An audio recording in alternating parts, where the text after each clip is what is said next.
말씀 보도록 하죠. 시편 67편 7절입니다.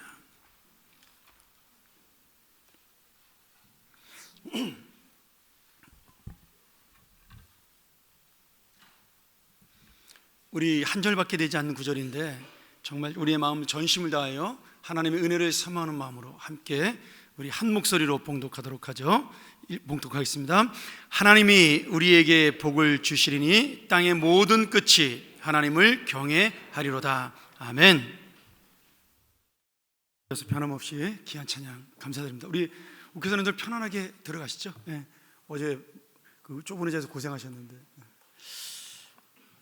자, 우리 오늘 또 귀한 주께서 준비하신 은혜의 시간이 다가왔습니다. 여러분 마음 여시고 오늘 우리 귀한 주의 종 우리 강동진 목사님을 통해 주시는 하나님의 말씀 여러분의 마음밭에 박히기를 부탁드립니다. 오늘 밀과 쌀의 선교라는 제목으로 귀한 말씀 전해주시겠습니다. 우리 오늘 토요일 집회니까 우리 박수로 한번 목사님 환영하도록 하죠.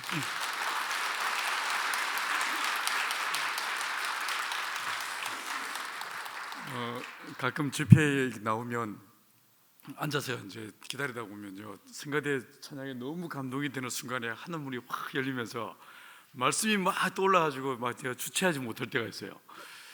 분명히 오늘 저녁 때 내가 전해야 될 말이 있는데 그 말씀 말고 또 딴 말씀까지 막 섞여가지고, 근데 일단 그래도 한번 제가 잘 엮어서 앉아 있을 때 주어졌던 감동들을 몇 개를 엮어서 한번 오늘 저녁 때 풀어가도록 하겠습니다.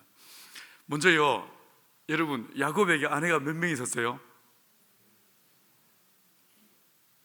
야곱이 아니라서 모르세요? 일단 4명 있었어요, 그죠? 참 나 그 양반 보면 한 사람 데리고 살기도 어려운데 어떻게 4명을 데리고 살았을까 싶어요, 그죠? 근데 이 야곱이 보시면요, 기억을 떠올려 보십시오. 야곱이 정말 사랑한 사람이 있었어요. 누구였습니까? 라헬이었어요. 창세기 29장 17절에서 보시면 이 라헬은 곱고 아름다웠다라고 했어요. 근데 그에 비해서 언니가 되는 레아는 어땠습니까? 알력이 부족했다라고 했죠. 이게요, 아주 이게 문학적인 표현인데 이게 무슨 뜻이냐면 못생겼다는 뜻을 이렇게 돌려서 알력이 부족했다 뭐 이렇게 표현한 거예요. 왜 여러분 길 가다가 좀 못생긴 사람 보면 아예 눈베리네 이러잖아요. 딱 그런 개념이었어요. 이게 어떻게 한 배에서 2딸이 나왔는데 동생은 너무너무 곱고 아름다운데 레아는 못생긴 여자였어요. 제가 새벽에 저는 딸기 아빠라고 했어요. 큰애는 딸이고 둘째는 기집애라고 했는데 이 둘이요 진짜 다릅니다. 생긴 것도 다르고 하는 기질도 다르고 성격도 다르고 정말 다르게 생겼습니다.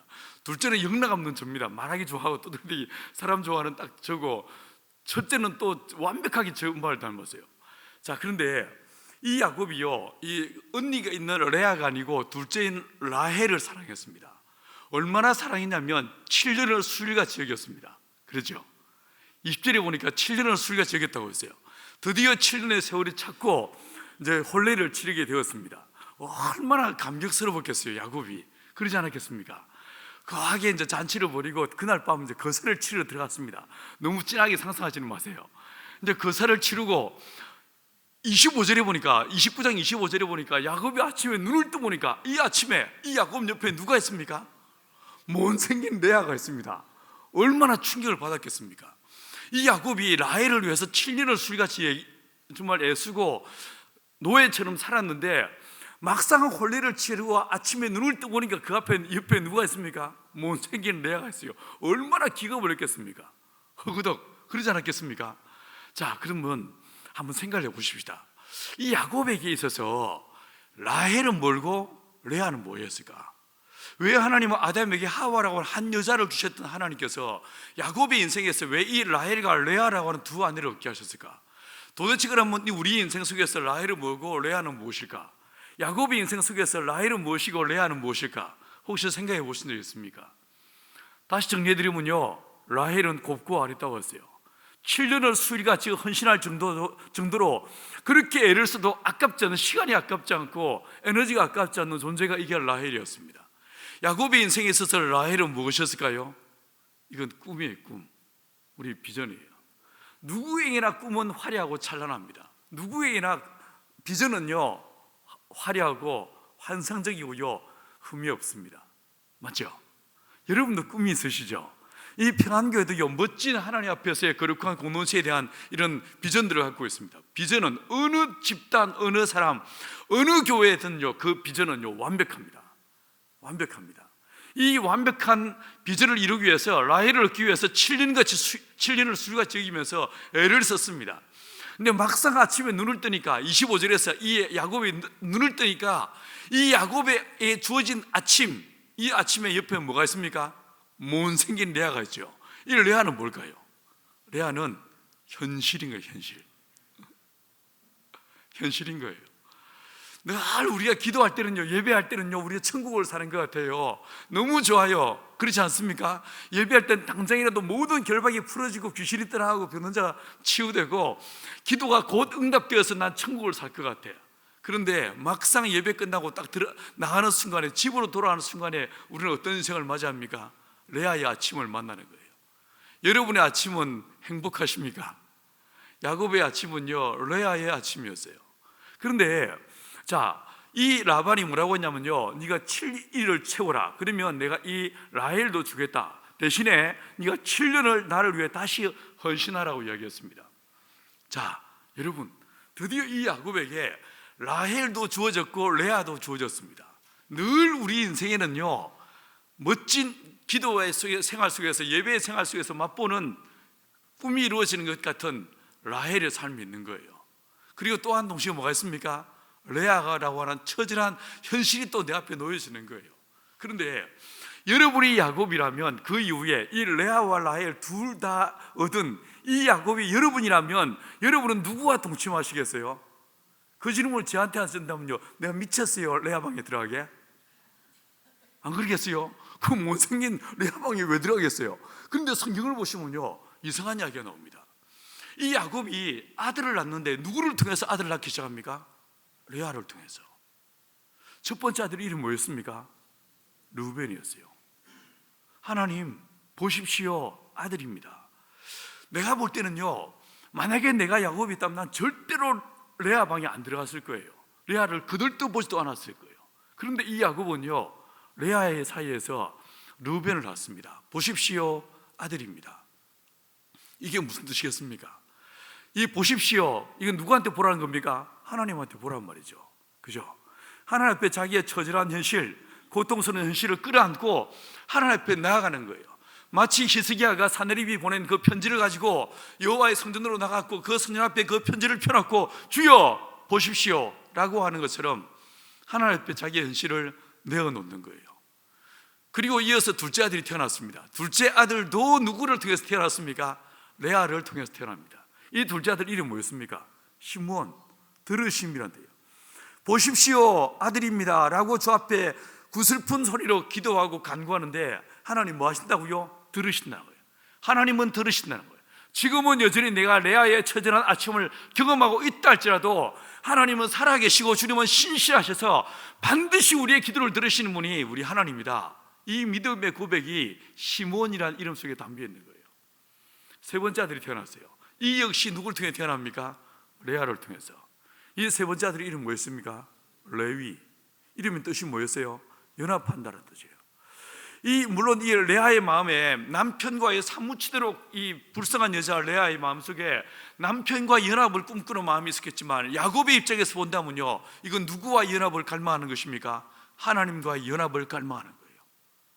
처절한 현실을 그런 내동댕이 치지 않고 배관시하지 않고 이 현실을 부둥켜 안고 끌어안고 현실에 최선을 다하는 거예요. 드디어 넷째 아들이 태어났습니다. 이름이 뭐였습니까? 유다였어요. 마침내 그 이 유다, 이 이름의 뜻이 무엇이었습니까? 하나님을 찬송한다, 하나님을 찬양한다는 뜻이지 않습니까? 이 야곱이 그 처절한 현실 속에서 현실 바꿔달라고, 현실 좀 고쳐달라고 기도하는 사람이 이게요, 그 현실을 부둥켜 안고 주 앞에 나간 결과 그의 입에서 하나님과 연합을 거쳐서 주님을 향한 찬양으로 그 인생이 바뀌어지게 되는 걸 보게 됩니다. 여러분, 저도요, 오늘교회 그만두고 내려가서 보원에 내려가서 살아가는 동안 내 안에 꿈이 있었습니다. 제가 새벽에 오신 분한테 말씀드렸지만 저요, 농사 만만하게 생각했습니다. 일단 제가 오늘교회에서 도와주시겠다는 모든 도움을 거절하고 내려간 이유가 있었습니다. 왜냐하면 제가 이 한국의 농촌 20대의 시간들을 한국의 농촌 지리산 골짜기에서 교회 개척하고 전도하면서 보냈다고 하죠. 근데 아무도 농촌을 돌아보지 않았어요. 제가 그때 지리산 내려가기 위해서 사람들을 동원해서 이제 서울에 있는 청년들을 여름방학 때마다 2,000명, 3,000명이 동원할 때 이 일을 가장 효과적으로 할 수 있는 방법이 뭐가 있을까 고민하다가 신학생들을 동원하기 시작했어요. 신학생들 뒤에 대개 전도사들이고 그 전도사들 뒤에는 이제 청년부, 대학부가 있지 않습니까? 그래서 전국 신학생 농촌 선교 연합회, 전신농연 이런 유령 단체를 하나 만들었습니다. 조직이 없습니다. 이름만 만들었어요. 그래서 제가 그 대표 맡았습니다. 그래가지고 이 서울에 있는 8개 신학교 신학생들 이제 동원해가지고 MDB 가지고 있는 사람들, 저는 그때 학부생이었음에도 불구하고 모아가지고 그 사람들과 함께 한국 농촌을 한번 꿈꿔보자 이런 비전을 갖기 시작했어요. 이러다가 제가 어느 날 한번 리서치를 해봤습니다. 8개 신학교 졸업생, MDB 대학원 졸업생들 중에서 농촌에 내려가서 교회 개척할 사람이 있는가? 제가 약 600여 명 대상으로 설문을 해봤는데 단 한 명도 없었습니다. 단 한 명도. 두 번째, 농업대학 졸업생들 중에서 농대 졸업하고 내려가서 농사 지을 사람, 제가 이 네 개 학교 대상으로 졸업생들 대상으로 설문을 해봤습니다. 안타깝게도요, 단 한 사람도 없었어요. 아무도 돌아보지 않는 데가 한국의 농촌이었어요. 여러분, 하지만 제가 볼 때는요, 농촌은 특별한 의미가 있습니다. 자, 저는 아직 이스라엘에 가본 적이 없어요. 성지순례 해본 적도 없습니다. 그런데 사도행전 1장 8절에서 오직 성령이 너희에게 임하시면 권능을 받고, 제가 어제 이 말씀 풀어드렸죠. 근데 그 다음에 뭐라고 하십니까? 예루살렘과 온 유대와 사마리아와 땅 끝까지라고 얘기하셨어요. 여러분은 이 구절 때문에 열받아 본 적 없죠? 예? 화가 나신 적 없죠? 전 이 말씀 때문에 진짜 화가 났었어요. 뭔 말씀을 이따위로 하셨어요? 아니, 말씀을 제대로 하셨어요. 왜 이랬어요? 얼마나 따졌는지 모릅니다. 왜냐면요, 이스라엘 지도를 딱 펴놓고요, 이 지명을 대입시켜 보십시오. 이스라엘은 남부와 중부와 북부로 이루어져 있습니다. 남부 지역을 뭐라고 하는지 아세요? 유다라고 했습니다. 유다의 중심 도시가 예루살렘이었어요. 그래서 예루살렘과 온 유다란 말은 이스라엘의 남부 지역을 복음하라라는 말씀으로 해석할 수 있습니다. 당연히 뭐가 있습니까? 중부 지역이었죠. 중부가 무엇이었습니까? 사마리아였어요. 그리고 이 중부 지역 위의 지역을 뭐라고 했겠습니까? 북부 지역이죠. 북부 지역 이름이 뭔지 혹시 기억나십니까? 갈릴리였어요. 요아킴 예레미야라는 사람이 쓴 예수님 당시 예루살렘이라는 책을 통해서 보시면 이 갈릴리 지역은 변방이었습니다. 농촌이었고 어촌이었습니다. 예루살렘에서 실패한 사람들, 종교적으로, 경제적으로 혹은 정치적으로 실패한 자들이 야반 도주에서 가서 낙창에 도망가 사는 데가 이게 바로 갈릴리였습니다. 여러분, 주님께서요 제대로 선교에 대한 명령을 하셨어야 된다면 예루살렘과 온 유대와 사마리아와 그 다음에 뭐라고 하셨어야 돼요? 갈릴리와 그 다음에 땅끝이라고 하셨어야 돼요. 근데 이 양반이 이거 빼먹었어요. 제가 거친 숨을 내쉬면서 혹시 우리 예수님은 제대로 말했는데 이 인간들이 번역하면서 빼먹었다 싶어가지고 온 사본들을 다 찾아봤습니다. 어디에도 안 나와. 어디에도 어느 사본에도 갈릴리 나오지 않았어요. 제가 거친 숨을 내쉬면서 주여, 한국 교회가 농촌 선교하는 건 다 당신 탓입니다. 뭔 말씀을 따오로 하셨어요? 얼마나 따졌는지 모릅니다. 그러나 제 이 볼매 목소리가 며칠 지나지 않아서 끝이 났습니다. 왠줄 아십니까? 여러분, 주님께서 이 땅에 오셔서 지내셨던 3년의 공생에 그 금쪽 같은 시간을 대부분 어디서 보내십니까? 갈릴리에서 보내셨어요. 그리고 두 번째, 주님은 갈릴리 시골 무지랭뱅이 촌놈들을 그의 제자로 삼으셨습니다. 맞죠? 여러분, 세계 선교는 어디서 시작하는가? 서울이 아니었어요. 대도시가 아니었어요. 예루살렘이 아니었어요. 어디였습니까? 갈릴리였어요. 시골 촌동네. 그 시골, 아무도 돌아보지 않는 그 시골 마을에서부터 하나님의 역사가 시작된다는 게 제가 읽어낸 이야기들이었어요. 여러분, 그런 의미에서 볼 때 한국 농촌은 진짜 가치 있고 의미 있는 곳이다 라는 생각이 제게 다가왔고, 만약에 한국의 농촌을 정말 예수 이름으로 춤추게 만들 수 있고 예수 이름으로 이 세상을 뒤집어 놓을 수 있다면 이 방법은 어쩌면 아시아와 아프리카의 진짜 가난한 그 아시아, 아프리카의 정말 가난한 마을과 사람들을 뒤집어 놓을지 모른다. 이게 제게 주신 하나님의 소망이었었어요. 그리고 그 답으로 찾은 게 공동체였습니다. 제가 새벽에 말씀드린 것처럼 이 공동체 안에 주의 성령이 임하셨는데, 사실 성령이 임하시기 전에도 우리는 너무너무 가난했습니다. 찢어지게 가난해. 뭐가 찢어진지 혹시 아세요? 똥구멍이 찢어지는 거예요.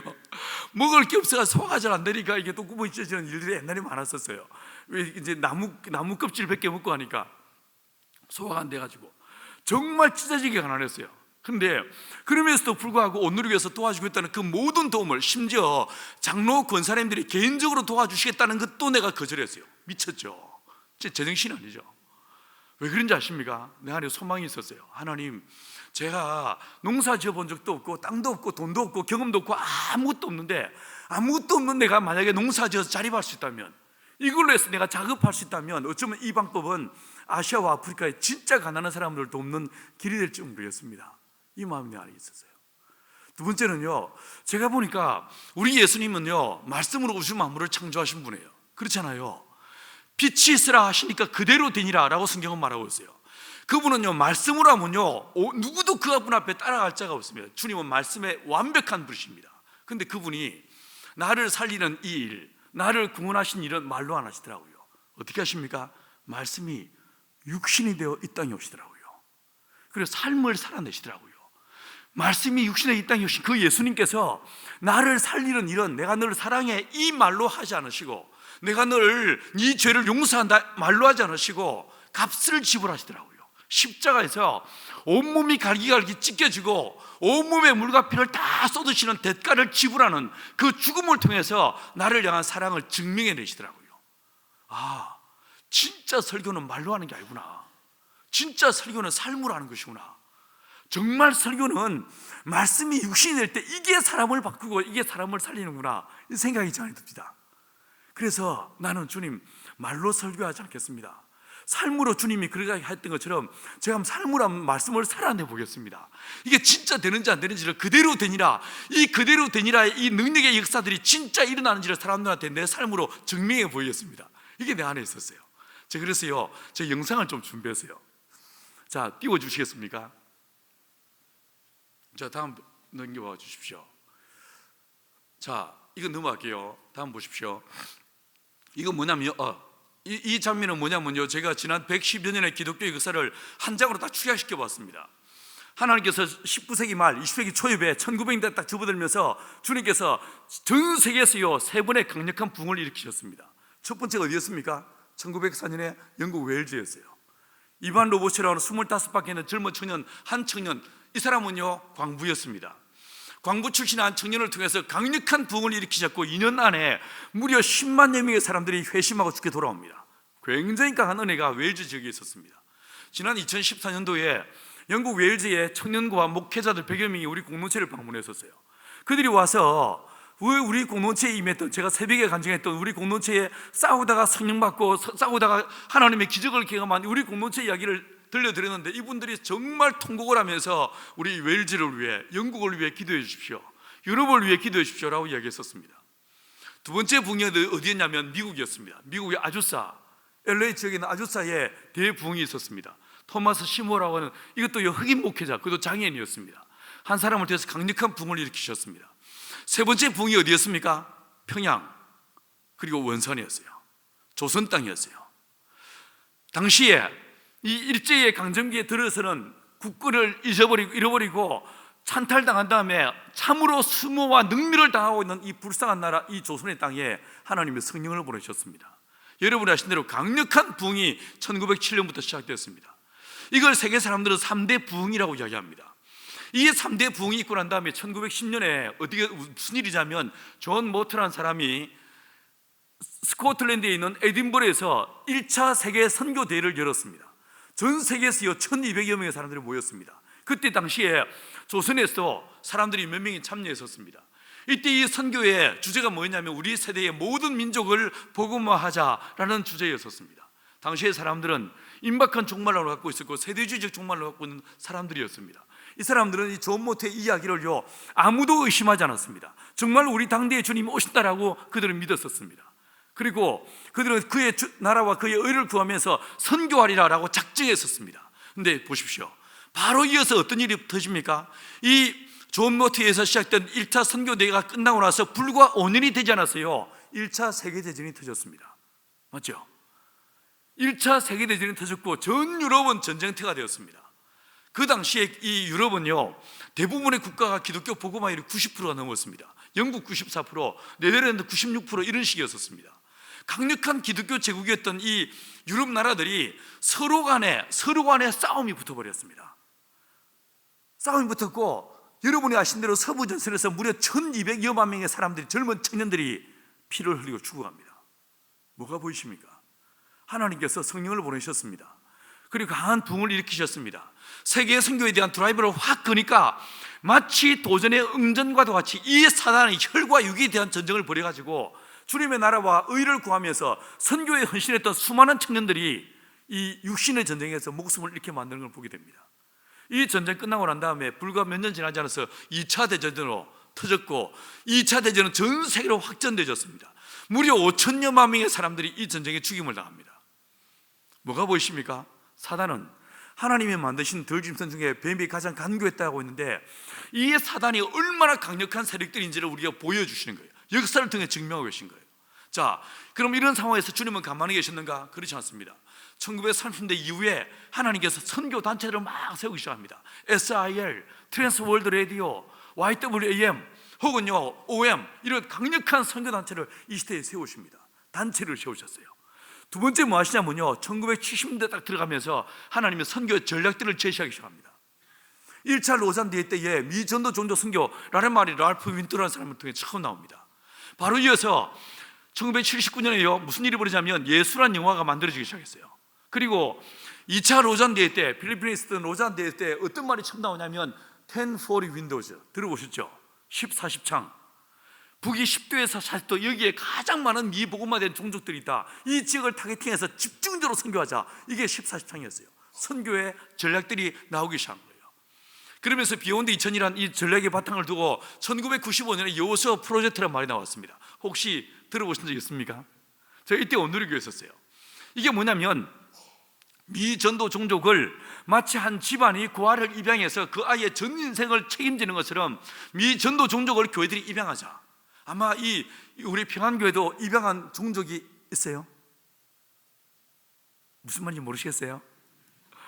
온누리교회 그때 아주 발빠르게 10개의 종족을 입양했습니다. 그리고 그 이듬해 선교사 모집해가지고 훈련시킨 다음에 바로 그 이듬해 선교사 파송하기 시작했어요. 굉장히 발빠르게 움직였습니다. 이게 여호수아 프로젝트였습니다. 이거를 10년 동안 진행했어요. 95년부터 2006년까지 딱 진행한 다음에 2006년도에 UUPG 그룹을 찾아봤어요. 피니시 더 태스크 팀에서 UUPG가 뭐냐면 Unreached, Unengaged People's Group. 다시 말해서 이건요 미전도 종족을 말합니다. 자국으로 된 성경이 없고, 그리고 교회가 없고, 예수의 영화가 더빙되어 있지 않고 자국으로 성경을 가르치는 그 민족 교사가 없는 이 종족을 일컬어서 UUPG라고 하는 이런 전문적인 용어를 쓰고 있습니다. 자, 이걸 찾아봤습니다. 인구 5만 단위에서 UUPG 그룹을 찾아보니까 몇 개 나옵니까? 600? 안 보이세요? 네, 몇 개 나왔어요? 639개.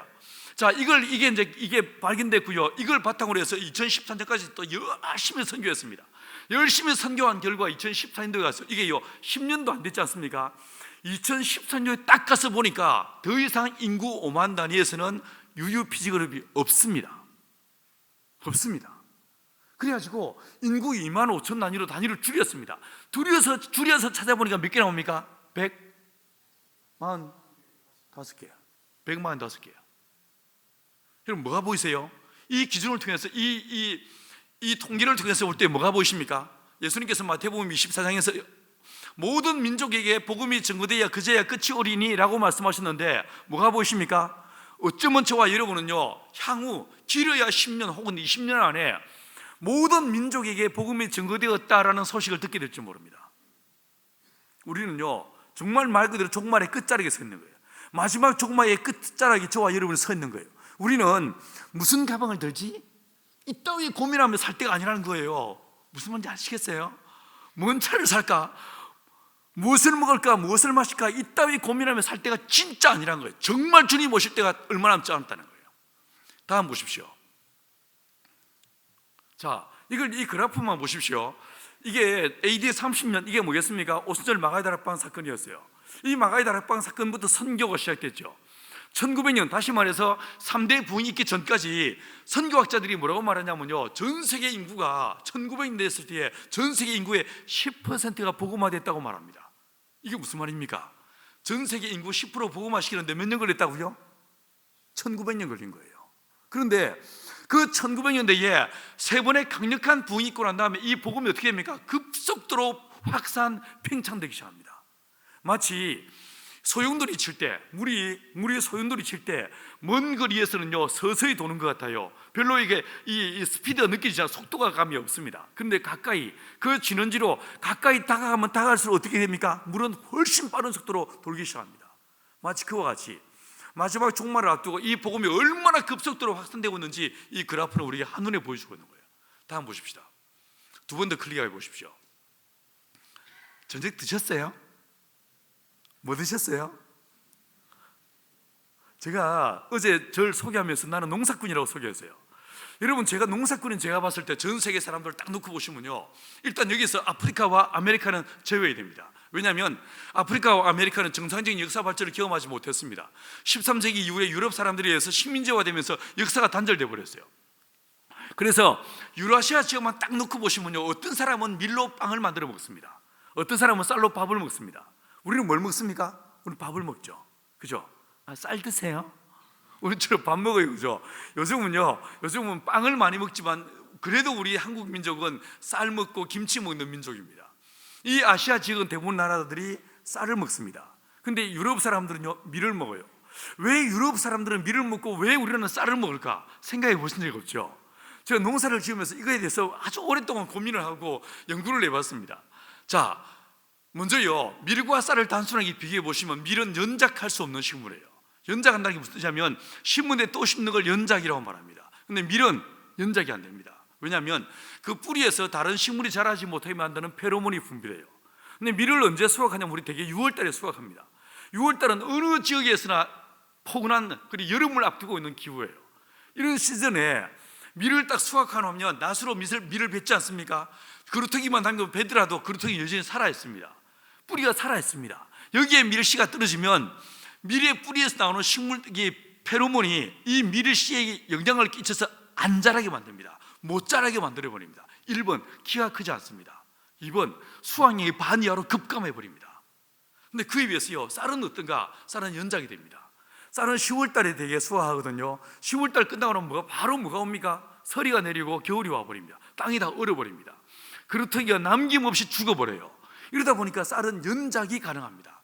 시골 생활 혹시 해보셨습니까? 노는요 언제나 논이요, 맞죠? 노는 늘 논이에요. 노는 늘 논입니다. 자, 그런데 이와 같이 이 쌀은 연작이 되는데 밀은 연작할 수 없는 식물이에요. 두 번째로요, 밀과 쌀에 들어가는 필수 아미노산을 비롯해서 공동으로 들어가는 영양소가 대략 24가지입니다. 근데 어떤 건요, 밀보다 쌀이 127배 많이 들어있습니다. 어떤 90배 더 많이 들어있습니다. 다시 말해서 쌀이 훨씬 영양가 높은 식물이에요. 그러면 왜 유로피안들은 이 연작도 되고 영양가도 높은 쌀 농사를 짓지 왜 밀을 지어서 지난 8,000년 전에 터키 동부 아나톨리아에서 시작해서 왜 밀로 빵을 만들어 먹기 시작했을까? 이유가 있습니다. 유럽의 대부분의 지역들은 석회석 토양입니다. 그래서 비가 오면요, 빗물을 담수해서 할 수 없어요. 논을 만들 수가 없습니다.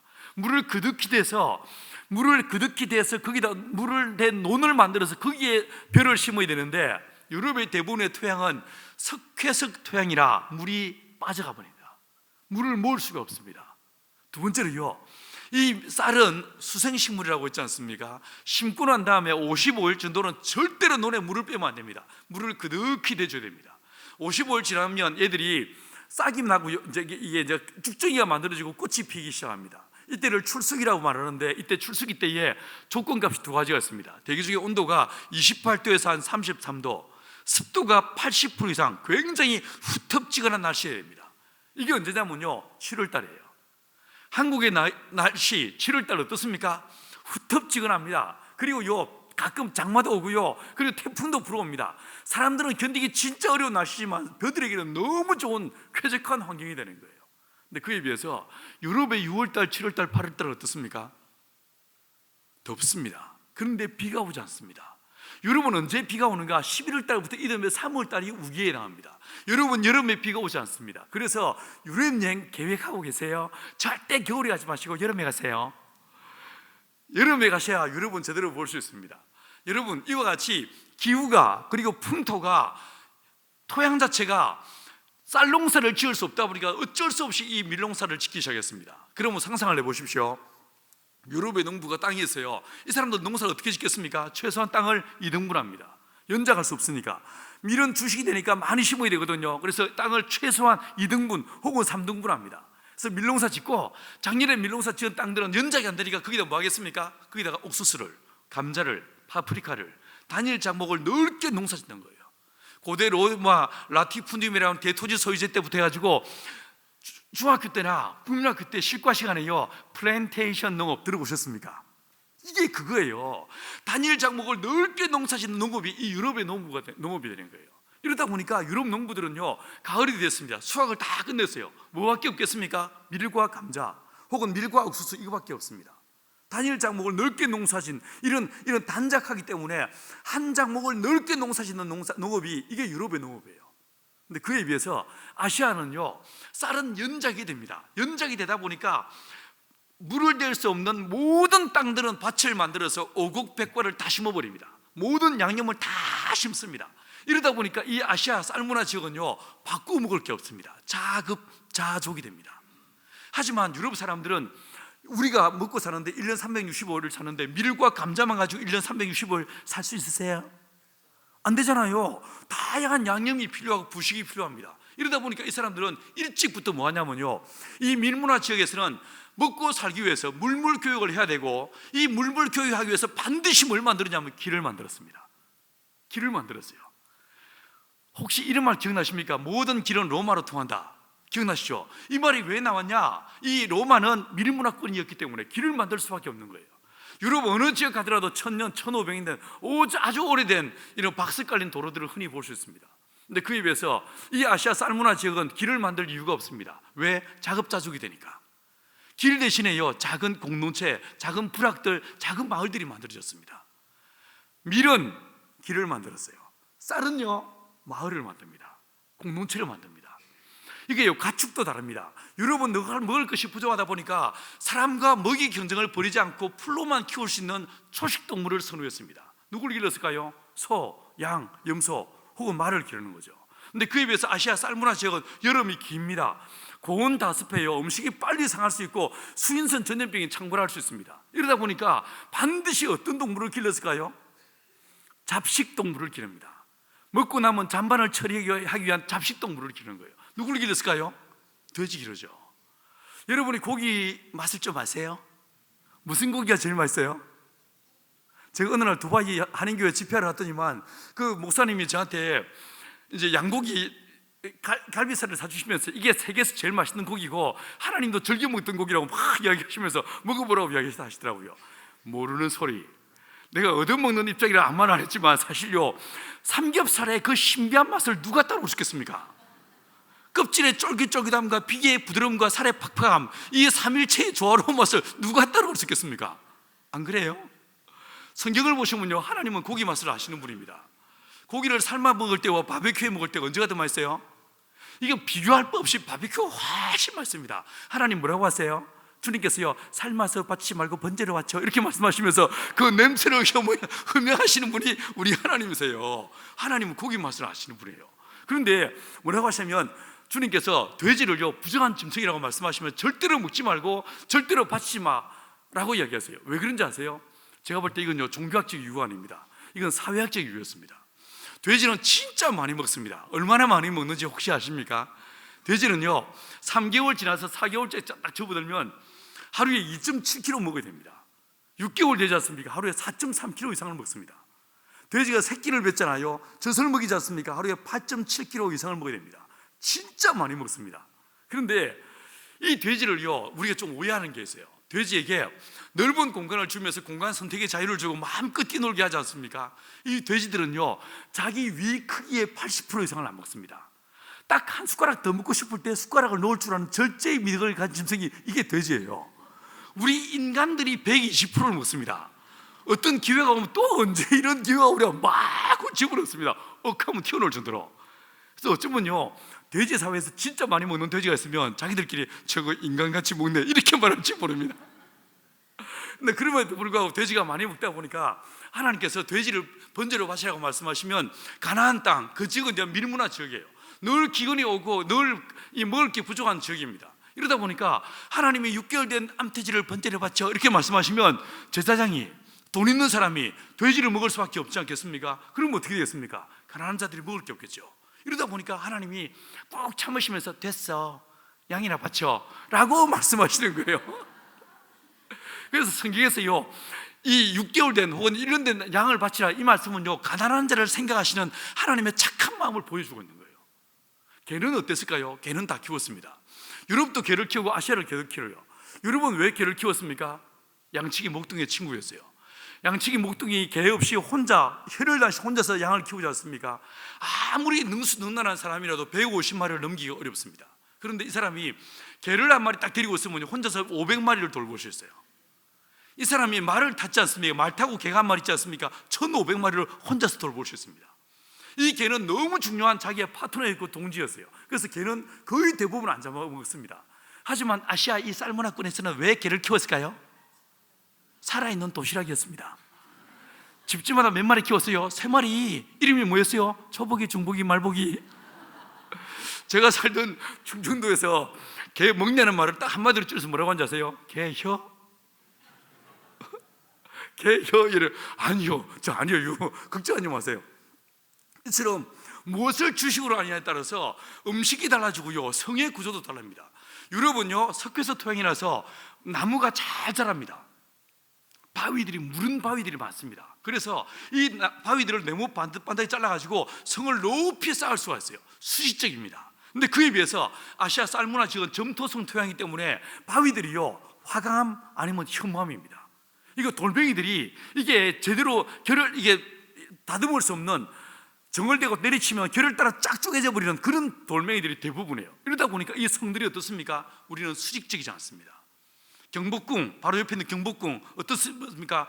600년 이 조선의 왕이 살던 곳이지만 5층, 7층 높이가 아니고 999칸 방을 옆으로 스프레드해서 옆으로 붙여졌습니다. 중국의 자금성을 가보셨습니까? 중국의 서안에 있는 남문성을 가보셨어요? 장안성읍을 가보셨습니까? 천자가 살고 황제가 살던 성이지만 높지 않습니다. 어떻습니까? 9,999칸 옆으로 지었어요. 우리는 수평적인데 그들은 수직적입니다. 다릅니다. 자, 그런데요, 지난 2000년 동안 이 오순절 마가의 다락방 사건 이후로 누가 선교를 주도했습니까? 앵글리칸들이, 밀문화권 사람들이, 밀을 먹는 사람들이 선교를 주도해 왔었어요. 자, 밀은 뭘 만들었다고 했습니까? 길을 만들었다고 했죠. 근데 쌀은 뭘 만들었다고 했어요? 공동체를 만들더란 거예요. 무엇을 만드냐가 진짜 다른데, 다음 넘어가 보시겠습니까? 여러분, 이 밀문화권 사람들, 영국이, 로마가, 미국이요, 전 세계를 다니면서 선교하게 하셨어요. 이게 뭐겠습니까? 이 사람 길 만드는 게 그들의 특징이라고 했지 않습니까? 유럽, 아시다시피 5대양 6대주에서 제일 좁은 대륙입니다. 그 좁은 대륙에 살던 사람들이, 이 사람들이 길을 만드는 이런 DNA가 있다 보니까 5대양 6대주로 길이 없으면요, 대륙에서 바다를 만나면 배를 띄워서 아예 길을 만들어서 이 사람을 개척하기 시작했습니다. 신대륙을 개척하고 개발하면서 온 열방 가운데 복음을 전가하게 했습니다. 자, 그런데 이건 최근 통계인데 지금은요, 이 21세기에 딱 접어들면서 선교의 주력 부대가 바뀌고 말았어요. 자, 보십시오. 선교사 제일 많이 파송한 나라 어디입니까? 더 이상 미국이 아닙니다. 진짜 놀랍죠? 영국이 아니에요. 어디입니까? 중국입니다. 중국은요, 2030년까지 100만 명의 선교사를 파송하기를 주 앞에 서원했습니다. 그래서 그 일을 표현하고 있는 중이었습니다. 얼마나 멋진지 모릅니다. 여러분, 두 번째 나라가 어디입니까? 인도예요. 세 번째 나라가 미국입니다. 네 번째가요, 대한민국이에요. 일단 올림픽에서도 5위는 안 쳐줍니다. 4위까지 먹어줍니다. 그죠? 자, 4위까지 중국, 인도, 미국, 한국 뭐가 보이세요? 뭐가 보이세요? 제가 지금까지 길게 뭔 소리 했습니까? 밀과 쌀 딱 보시면요, 중국, 인도, 한국 다 뭐 먹는 사람들이에요? 쌀 먹는 사람들이에요. 밑에는 필리핀, 나이지리아 할 거 없이요, 다 뭐 먹습니까? 쌀 먹는 사람들이에요. 밀은요, 미국 하나밖에 없어요. 제가 볼 때 미국이 만약에 250년 전에 앵글리칸들에 의해서 식민지화 되지 않았으면 어땠을까? 저는요, 농사꾼이라고 했지 않습니까? 가는 데마다 어느 나라를 가든지 그 나라에 가서 흙을 만져봅니다. 냄새를 맡아보고 입에 넣고 맛을 봐요. 토지를 내 몸으로 한번 확인해 봅니다. 미국 땅요, 전 세계에서 가장 비옥한 땅이 미국의 땅입니다. 그리고 여름에 토네이도가 불어옵니다. 여름에 비가 내립니다. 캘리포니아 산살 들어보셨어요? 얼마나 미질이 좋고 값도 싼지 모릅니다. 그렇지 않습니까? 만약에 이 앵글리칸들에 의해서 미국이 식민지화 되지 않았으면 미국 사람들은 쌀을 먹었을 거예요. 아무튼 역사에 의해서 어차피 이건 돌이킬 수 없는 역사가 되어버렸고 미국은 밀을 먹었습니다. 근데 보니까 21세기 딱 접어들면서 지난 2000년 동안 밀 먹는 사람들, 길을 만드는 사람들이 선교를 주도하는 시대에서 21세기에 딱 접어들면서 어떻게 하십니까? 바톤 터치가 일어난 거예요. 밀을 먹는 나라에서 쌀 문화권으로 쌀을 먹는 사람들이 선교를 주도하는 시대가 된 거예요. 이게 누가 했습니까? 대한민국이었어요. 여러분, 우리나라는 지금도 선교사님들 몇 분 와 계시지만 KWMA에서 하나님 앞에 서원한 게 있습니다. 아마 평안교회도 거기에 사인했을 거예요. 우리가 2030년까지 10만 명의 선교사를 파송하겠습니다. 서원했습니다. 여러분이 볼 때 이 약속을 지킬 수 있을 것 같습니까? 한국교회가 정말 10만 명의 선교사를 파송할 수 있을 것 같습니까? 제가 작년에 보니까 선교단체에 12군데 선교단체에 강의를 제가 했습니다. 12군데를요. 그 12군데 선교단체 어느 단체 예외 없이 이제요 모집이 안 됩니다. 선교사 모집이 안 됩니다. 리크루팅이 안 되고, 두 번째 선교비가 늘 간들간들합니다. 진짜 어려운 상황에 한국교회가 놓여지고 있어요. 이런 상황에서 정말 우리 한국교회가 2030년 앞으로 10년 남았는데 이 기간 동안에 우리가 10만 명의 선교사를 파송할 수 있을까? 여러분 어떻게 보십니까? 제가 볼 때 물리적으로 어떤 또 다른 경우의 수가 주어지지 않는 이상 이건 아마 불가능할 거예요. 그러나 우리 한국교회가 만약에 제대로 된 선교의 롤 모델을 만들어낼 수 있다면, 그래서 이걸 보고 중국교회가 따라할 수 있고 인도 차이나 반도의 교회가 선교 저렇게 하면 되겠구나 라고 하는 이런 도전을 줄 수 있다면 그건 굉장히 의미 있는 일이지 않겠습니까? 우리 한국교회는요 평안교회도 예외가 아닐 거예요. 미국교회나 영국교회를 그대로 카피했습니다. 어떻게 했습니까? 선교사 모집합니다. 훈련시킵니다. 그리고 파송하죠. 그리고 어떻게 합니까? 한 달에 2,000불, 3,000불 고액의 선교비를 지원해 줍니다. 이런 고비용 저효율의 선교가 지금 대한민국이 하고 있는 선교예요. 이런 모습을 베트남 교회가, 이런 모습을 말레이시아 교회가, 이런 모습을 자국의 목회자 자립도 안 되는 진짜 가난한 중국 교회가 어떻게 따라할 수 있겠습니까? 여러분 어떻게 생각하십니까? 중국 교회가 정말 한국 교회를 따라하고 카피할 만한 게 있다고 생각하십니까? 제가 볼 때 평안교회는 이제 새 목사님 모시고 새롭게 진영이 구축되어지면서 한국교회 통일을 준비하시면서 한국교회가 어떤 모습으로 선교해야 될지에 대한 그림을 그리고 큰 포석을 놓는 그런 교회가 될 줄 믿습니다. 어떤 모습이 되어야 되는가? 다음 보십시다. 여러분 보시면요 늘 답은 역사 속이었습니다. 보시면 지난 2000년 전에 하나님이 선교를 딱 시작하시는데, 자 보십시오. 지금도 보니까 1층에 선교사님들에 대해서 스크린에 기도 제목을 쫙 올려놓은 걸 봤어요. 사라왁 지역, 말레이시아 사라왁 지역에 있는 선교사님 이름과 얼굴을 봤습니다. 저도 작년에 사라왁 지역에 가서 집회하고 왔습니다. 193개 교회 연합 집회를 그 지역에서 인도하고 왔었습니다. 그런데 보십시다. 말레이시아가 선교한다고요? 아닙니다. 말레이시아 국가가 중요한 게 아닙니다. 말레이시아는 어떤 지역입니까? 무슬림 공동체입니다. 무슬림을 국교로 하고 있고 거기서 예수 믿는 사람들 늘 마이너리티고 늘 쫓겨다닐 수밖에 없는 진짜 불쌍한 사람들이에요. 여러분들이 만약에 중앙아시아 단계 선교 간다고요, 카자흐스탄, 우즈베키스탄, 타타르스탄 그 지역은요 국경과 상관없이 그 전체 지역은 어떠냐면 무슬림 공동체 지역입니다. 무슬림 지역으로 들어가는 거예요. 여러분 태국으로 가십니까? 인도로 가십니까? 어느 지역으로 간 거예요? 여러분은 불교 지역 아니면 힌두 지역으로 들어가는 거예요. 종교 공동체로 들어가는 거예요. 그런데 지금 이 21세기에 우리 앞에 놓여지는 모든 선교지들은 예외 없이 종교를 똘똘 뭉쳐진 종교 공동체들입니다. 그런데 세계에서 가장 강력한 종교 집단은 유대인들이었어요. 2000년 동안 나라가 없이도 민족의 정체성을 잃어버리지 않은 진짜 독특한 민족이 이 이스라엘이었습니다. 근데 하나님께서 지금 우리가 무슬림에게, 우리가 힌두에게, 불교 지역에 선교해야 될 이걸 미리 아시고 하나님께서 더 강력한 주이시 집단에서 하나님 선교를 시작하게 하시는데 그 선교 전략이 무엇이었습니까? 메가처치가 아니었습니다. 대형교회가 아니었습니다. 저도 대형교회에서 봤습니다. 대형교회의 논리는요, 대형교회 논리는 뭐냐면 교회가 크면 재정에 힘이 생기고 맨파워가 만들어지니까 이 힘으로 우리가 선교를 할 수 있다라고 생각합니다. 근데 성경을 보십시오. 예루살렘을 일컫는 수식어는요 늘 거룩한 성이었어요. 크다라는 말은 어디에 붙는 말인지 아십니까? 바벨론 성에 붙어요. 큰 성 바벨론. 이 세상의 것들은 큰 걸 추구합니다. 그러나 교회는요, 성경은요 기독교인의 삶은 어떤 것인가? 메가가 아니고 스몰을 추구하는 거예요. 작지만 강력한 하나님의 공동체를 주님 우리에게 말씀하시는 거예요. 120명밖에 안 됐어요. 이 120명짜리 교회를 누가 큰 교회라 말하겠습니까? 근데 이 교회가 성령으로 충만케 되니까 세상을 뒤집어 놓습니다. 하루에 3,000명이, 하루에 5,000명이 뒤집어지고 예수님을 믿기 시작합니다. 그렇지 않습니까? 여러분, 성도 수가 중요한 게 아닙니다. 여러분이 저 강남에 있는 큰 교회들보다 교인 수가 적다고 절대로 기죽을 거 아닙니다. 기죽지 마세요. 헌금 액수가 적다고 절대로 여러분이 기죽을 거 아닙니다. 선교요, 이건 사람이 하는 게 아닙니다. 선교 돈으로 하는 게 아닙니다. 누가 하시는 겁니까? 하나님이 하신 일이에요. 하나님이 하신 일이에요. 이 교회가 진짜 성령으로 충만함을 받고 하나님의 성령의 음성에 민감하게 반응하면서 주님과 동의하는 선교할 때 이 교회가 하는 선교가 한국 교회를 뒤집어 놓고 아시아를 뒤집어 놓는 귀한 선교가 될 줄 믿습니다. 절대로 수로 퀀티티로 하는 게 아닙니다. 이해하시겠습니까? 양으로 하는 게 아닙니다. 진짜 중요한 건 우리가 성령의 충만함으로 그분의 이끌리심을 따라가는 선교가, 이게 진짜 중요한 선교가 되는 거예요. 다음 보십시다. 다음요, 제가 20년 전에 보원으로 내려가면서 내 안에 소망이 있었습니다. 주님, 아까 말씀드린 대로 저 농사 지어본 적도 없고 땅도 없고 돈도 없고 아무것도 없지만 주여, 내가 농사 지어서 자급자족해 보겠습니다. 에너지 직접 만들어 써보겠습니다.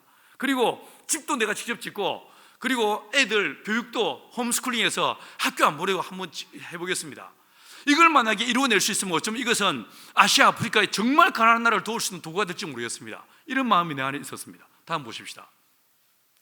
성령이 임하신 다음에 성령이 임했지만 여전히 저희는 가난했습니다. 정말 찢어지게 가난했습니다. 이 가난한 공동체 어떻게 먹고 살게 할까? 이 절박함이 늘 내 안에 있었어요. 늘 나를 따라 내려온 그 5가정, 이 사람은 어떻게 먹고 살게 할까? 이게 늘 내 마음속에 있었는데 어느 날 생각을 해보니까 돼지를 키우면 떼돈을 벌 수 있겠습니다. 돼지를 키우자. 오케이, 좋습니다. 내가 돼지를 키우겠습니다 라고 마음 먹고, 목사라는 사실을 숨기고 인근 마을에 있는 돼지 축사에 갔어요. 돼지 똥 치우고 밥 주고 새끼 받으면서 열심히 돼지를 배워 나갔습니다. 열심히 돼지를 배우고 있는 어느 날 하나님께서 제게 찾아오셨는데, 오셔서 뭐라고 하시냐면요, 닭 이러시는 거예요. 난 지금 돼지를 배웠는데 닭 이러시는 거예요. 어쩔 수 없이 내가 돼지를 포기했습니다. 그리고 닭을 이제 키우기 시작했습니다. 다시 연구를 했습니다. 닭에 대한 책을 보고, 또 닭에 대해서 이제 이 우리나라에서 정말 닭을 잘 키우는 12군데를 수소문해가지고 그 집에 가서 일을 해드리면서, 어르신 제가 귀농해서 닭 키우려고 하는데 월급 필요 없고요, 내가 일을 해드리면서 배우겠습니다. 머슴처럼 부려주십시오. 밥도 내가 알아서 끓여 먹겠습니다 라고 하면서 헛간에 잠을 자면서 일을 배웠습니다. 1년 남짓 정말 뼈 빠지게 일을 하면서 배웠습니다. 4군데 5군데, 어떤 집은 한 달 반씩 있으면서 쭉 수리하는데, 4번째 5번째 딱 가면서요, 이 닭들이 누군지 이해가 되기 시작합니다. 제가 그러면서 1년 동안 뭐 했냐면요, 닭이 먹는 모든 사료들을 난 내 입으로 맛을 봤어요. 닭을 1000수백 마리를 잡아 죽여봤어요. 키워본 게 아니고 잡아 죽여봤습니다. 닭에게 이걸 먹였을 때 이게 어떻게 되는지, 이렇게 먹이면 닭이 어떻게 되는지 이걸 관찰하다가 나중에는요, 닭똥을 난 3번이나 먹어봤어요. 닭에게 100을 먹였을 때 몇 개가 소화가 되고 몇 개가 똥이 되는지를 관찰하기로 했어. 미쳤죠? 이게 제정신이 아니었어요. 내가 닭똥을 주워서 먹으니까 닭이 뭐 하시는 거예요? 근데 그러니까 어느 날요, 닭과 대화가 되기 시작합니다. 닭이 하는 말들이 내게 들리기 시작해. 내가 말하면 닭들이 내 말 알아먹기 시작해. 이게 뭔 귀신 시다라가 먹는 소리냐? 이 양계장이요, 우리 예배당 바로 옆에 있습니다. 바로 옆에 있는데, 저기 새벽 예배 끝나면 탁 이제 양계장으로 내려갑니다.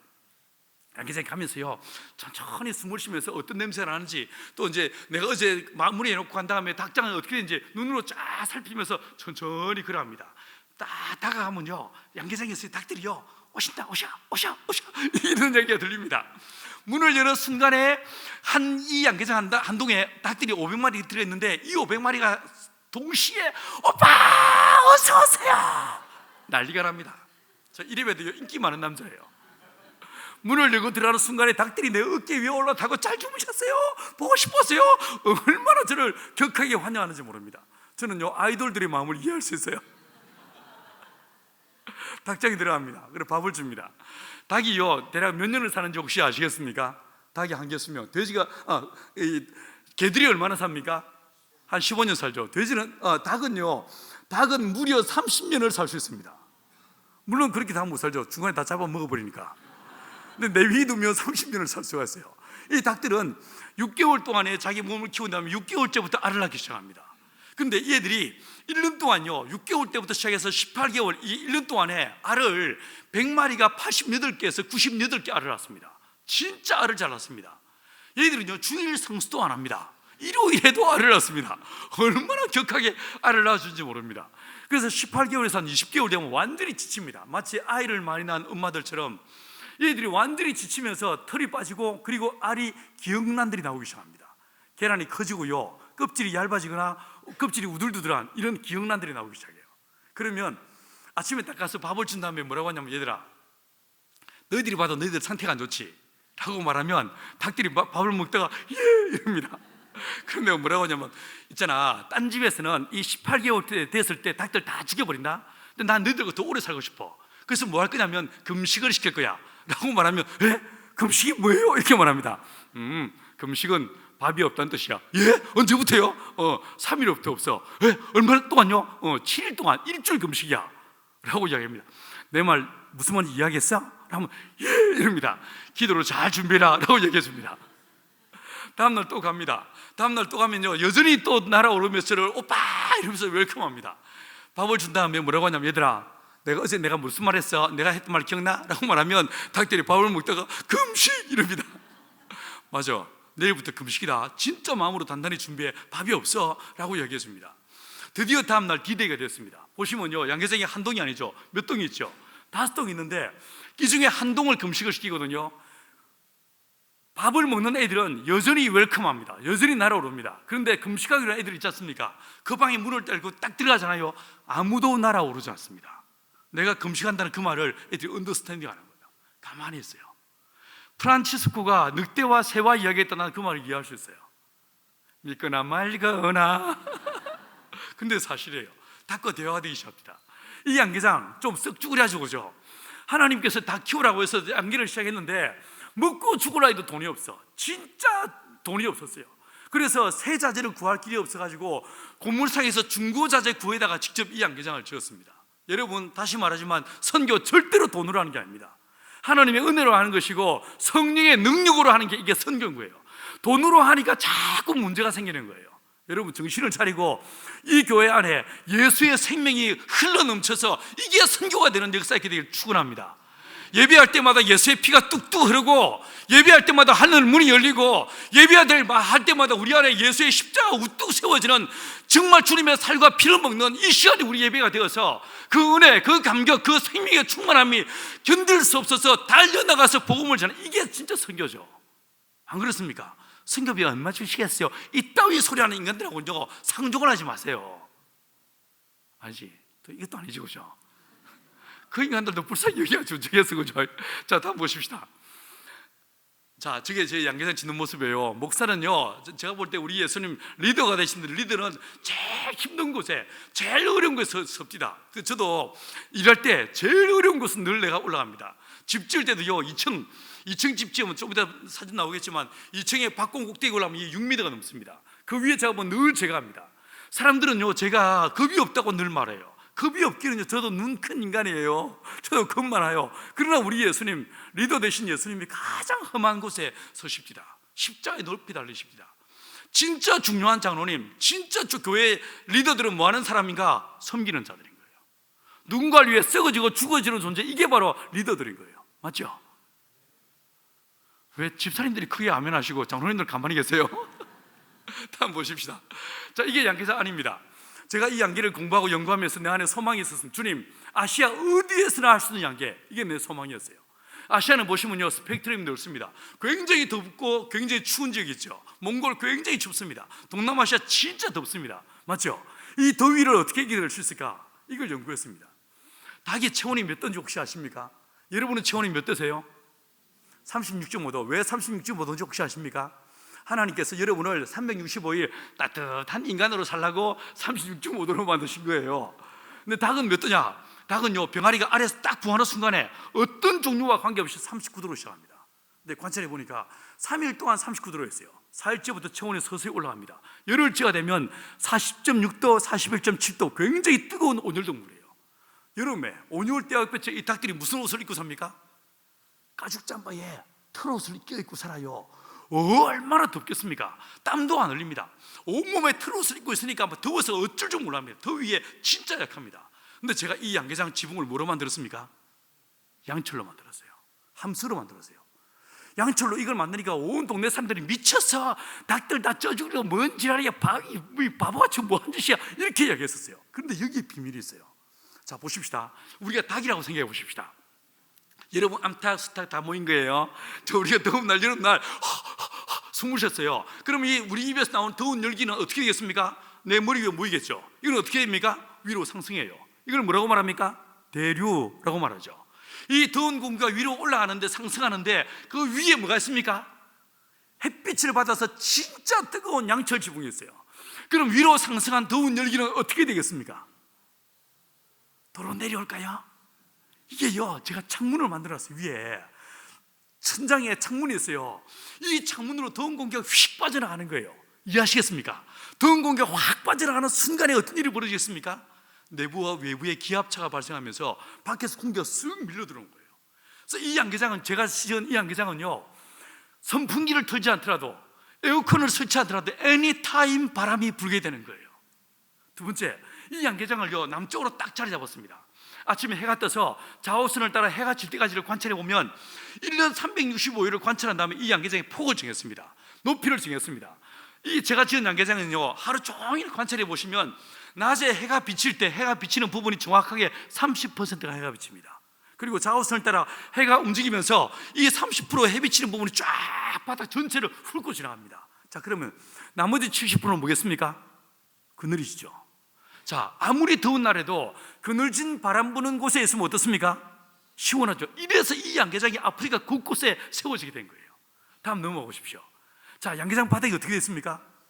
시멘트가 아닙니다. 뭐로 되어 있습니까? 낙엽과 볏짚과 우드칩을 깔아놨어요. 이게 왜 그런가? 닭이 처음에 어디에 살았겠습니까? 에덴에 살았겠지. 에덴이 어떤 곳이었겠어요? 하나님이 창세기 2장 9절에서 보기에 아름다운 나무와 먹기에 좋은 나무를 심었다고 했어요. 에덴의 숲속은요, 어디도 맨 흙이 보이지 않고 낙엽이 켜켜이 덮여져 있었을 거예요. 여기에 힌트를 얻었습니다. 노아 방주 안에서 1년 동안 짐승들이 살았는데 그 악취와 그 오물들을 어떻게 처리했을까? 난 자신이 있습니다. 냄새 안 나게 할 수 있고요, 똥이 사라지게 만들 수 있어요. 이렇게 만들면 됩니다. 에덴의 바닥처럼 바닥에 낙엽과 볏짚을 쫙 깔아버리면 저 사이에 누가 살겠습니까? 미생물이 삽니다. 미생물들이. 자, 닭이 똥을 언제 싸는지 혹시 아세요? 모르지. 어떻게 알겠어요? 그죠? 여러분은 언제 싸세요? 마려울 때 싸시죠? 주로 모닝똥? 닭들은요, 밤에 잠을 자면서 똥을 쌉니다. 제가 관찰해 보니까 밤에 잠을 자면 똥을 싸는데 아침에 일어나서 보시면요, 닭이 잠을 잤던 횃대 밑에 똥이 하얗게 쌓여 있습니다. 왜 하얀지 아시겠어요? 사람은요, 똥과 오줌을 따로 구분해서 하지만 이 닭들은요, 똥과 오줌을 한꺼번에 삽니다. 구멍이 하나밖에 없습니다. 똥과 오줌이 같이 나옵니다. 여러분들 왜 차에 본네트에 새들이 똥 싸는 거 보시면요, 흰색 부분과 짙은 갈색이 있죠. 자세히 보셨어요? 흰색이 오줌이고 짙은 갈색이 똥이에요. 이제 똥 오줌을 구분하시겠습니까? 옛날에 우리 어르신들이 영 앞뒤 구분 못할 때 저거 똥 오줌을 구분 못하네 이랬었어요. 근데 닭은 똥과 오줌을 같이 삽니다. 구멍이 하나밖에 없으니까. 근데 그 구분으로 알이 나옵니다. 이게 그래서 똥이 하얗게 보이는 거예요. 그런데 아침에 6시쯤에 문을 열어줬을 때 회 때문에 똥이 하얗게 쌓여 있었지만 한 3시간 정도 지나고 나면요, 흔적도 없이 사라져 버립니다. 어디로 갔을까요? 어떻게 됐을까요? 자, 우리가 볼 때 똥이지만 미생물이 볼 때는 뭐겠습니까? 일용할 양식, 데일리 브레드, 땡큐가 기도하고 얼른 먹어치우게 되는 거예요. 이 미생물들이 먹어치우니까 똥이 흔적도 없이 사라져 버린 거예요. 이해하시겠습니까? 냄새가 나겠습니까? 전혀 냄새 안 나게 기를 수 있는 거예요. 병 걸리겠습니까? 무슨 병이 걸려요? 이 양계장이 유익한 미생물로 가득 차버리니까 어떤 박테리아가 올 수 없는, 세균이 올 수 없는 강력한 면역력으로 충만한 미생물, 이 방음막이 치워지게 되는 거예요. 제가 요즘 서울에 집회로 와보면 교회들마다 현관 입구에다가 신천지 아웃 이렇게 써놨어요. 난 처음에 그거 보고 그게 교회 팻말인 줄 알았어요. 나중에 알고 보니까 신천지 오신마란 말이야. 똑같은 메커니즘으로요, 한국의 농장들마다 다 뭐합니까? 약칩니다. 항생제 먹이고 약칩니다. 저희는요 지금까지 18년 동안 닭을 길러오면서 단 한 번도 닭에게 약을 먹여본 적이 없습니다. 죽으면 죽으리라. 오히려 이 양계장을요 미생물로 오직 성령으로 성령이 아니지 미생물로 조그맣게 만들어버리면 이 닭들이 까딱없습니다. 딴 양계장에 전염병 걸려서 몰상한 양계장에서 3번이나 난요 죽어가는 복균자 된 이 비실비실한 애를 내 양계장에 집어넣었는데 데려온 개만 죽고 내 닭을 한 마리도 죽지 않았어요. 죽으라 해도 안 죽습니다. 구세라 금수나 얼마나 강력한지 모릅니다. 자 보시면요 닭들이 두 가지 색깔의 닭이 있죠. 흰색 닭이 있고 붉은색 닭이 있어요. 흰색 닭이 수탉입니다. 붉은색 닭이 암탉입니다. 남자들은 1대1, 사람들은 남자 의자의 성비가 1대1이지만요 닭들은 그게 아니에요. 닭들은요 야곱을 닮았는지 아니면 무슬림도 아닌데 이상하게 애들은요 이게 일부 다처제의 사회를 이루고 있습니다. 제가 여러 많은 경우의 값을 이게 조사를 해봤는데 이제 실험을 해봤는데 제가 내린 결론은요 수탉 한 마리가 암탉 10마리에서 12마리를 딱 거느리면 아주 안정된 평화로운 구조를 만들어줄 수 있습니다.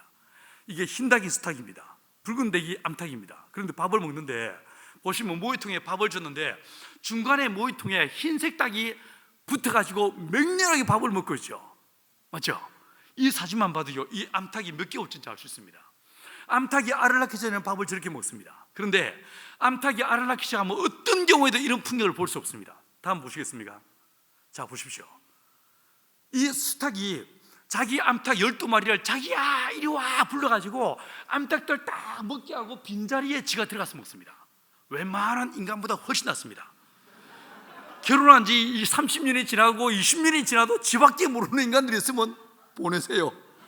어이구 이 닭보다 못한 거사 닭들에게 배워와 좀 보내세요. 이 닭들이요 섬기는 리더십이 있어요. 나보다 남을 낳기는 예수의 영성이 있어가지고 알을 낳기 시작하면 어떤 경우에도 이 암탉이 모유통에 먼저 가는 법이 없습니다. 딱 암탉들 레이디 퍼스트 밥을 먹게 하고 빈자리에 지가 들어가서 먹습니다. 다음 보십시오. 보세요. 여기도 다른 양계장에 정확하게 수탉 흰닭들은 가장자리에 암탉이 딱 가운데 있죠. 놀랍습니다. 웬만한 인간보다 훨씬 낫습니다. 만약에 이게 양계장이라고 생각해 보십시오. 저 문으로요 외적이 딱 들어오지 않습니까? 어떤 일이 벌어지는지 아세요? 캡틴 수탉이요 들어가 해가지고 암탉들을 저 문에서 먼 이쪽 코너로 딱 밀어 넣습니다. 그리고 그 앞에요 딱 이 캡틴이 있습니다. 그 뒤에 세컨 서드가 딱 서요. 어리버리한 수탉들은요 암탉과 같이 있습니다. 뭐요? 그리고 그 캡틴은요 죽을 때까지 싸웁니다. 진짜 십자가 영성이에요. 여러분 이 성경만 성경이 아니고 만물 안에 하나님을 알만한 지식과 지혜와 하나님의 계시가 충만한 겨. 재밌죠? 다음 보시겠습니까? 제가요 좋은 양계장에서 좋은 사료 먹이면서 다 키우는 이유가 어디 있겠습니까? 알 빼서 사람들을 썩여서 다 키우는 거 아니겠습니까? 이게 알을 낳는 산란상자예요. 제가 보시면 문이 달려있죠. 그리고 앞에 뭐가 있습니까? 검정색 커튼을 달아놨어요. 왜 제가 커튼을 만들어놨을까요? 왜 커튼을 달아놨을까요? 이유가 있습니다. 계란은 둥근 면이 있고 뾰족한 면이 있어요. 어느 면이 먼저 나올까요? 안 나와봐서 모르시겠죠?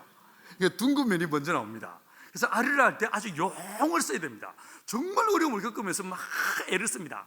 앉아가지고 막 애를 쓰는데 이게 커튼이 없어. 그리고 밖에서 기다리는 애가 뭐요? 들어간 지 언젠데 아직 안 나오구려 변비야? 이러면 나오던 계란이 도로 들어가지 않겠습니까? 그 닭의 프라이버시를 보호해서 보일락 말락하게 커튼을 주는 거예요. 여러분 보십시오. 저기 고개 숙인 닭이요 뭐라고 말하고 있는 게 들리십니까? 저 닭이 뭐라고 하고 있습니까? 아직 멀었어요 이렇게 말하고 있죠. 저 뒤에 닭 돌아서 있는 닭 저 뭐라고 말하고 있습니까? 아이고 시원하다 이러고 있죠. 예, 요 건너편에 있는 닭 저 고기를 잔뜩 웅크리고 지금 뭐라고 말합니까? 상상이 되세요? 여러분 다음 보십시오.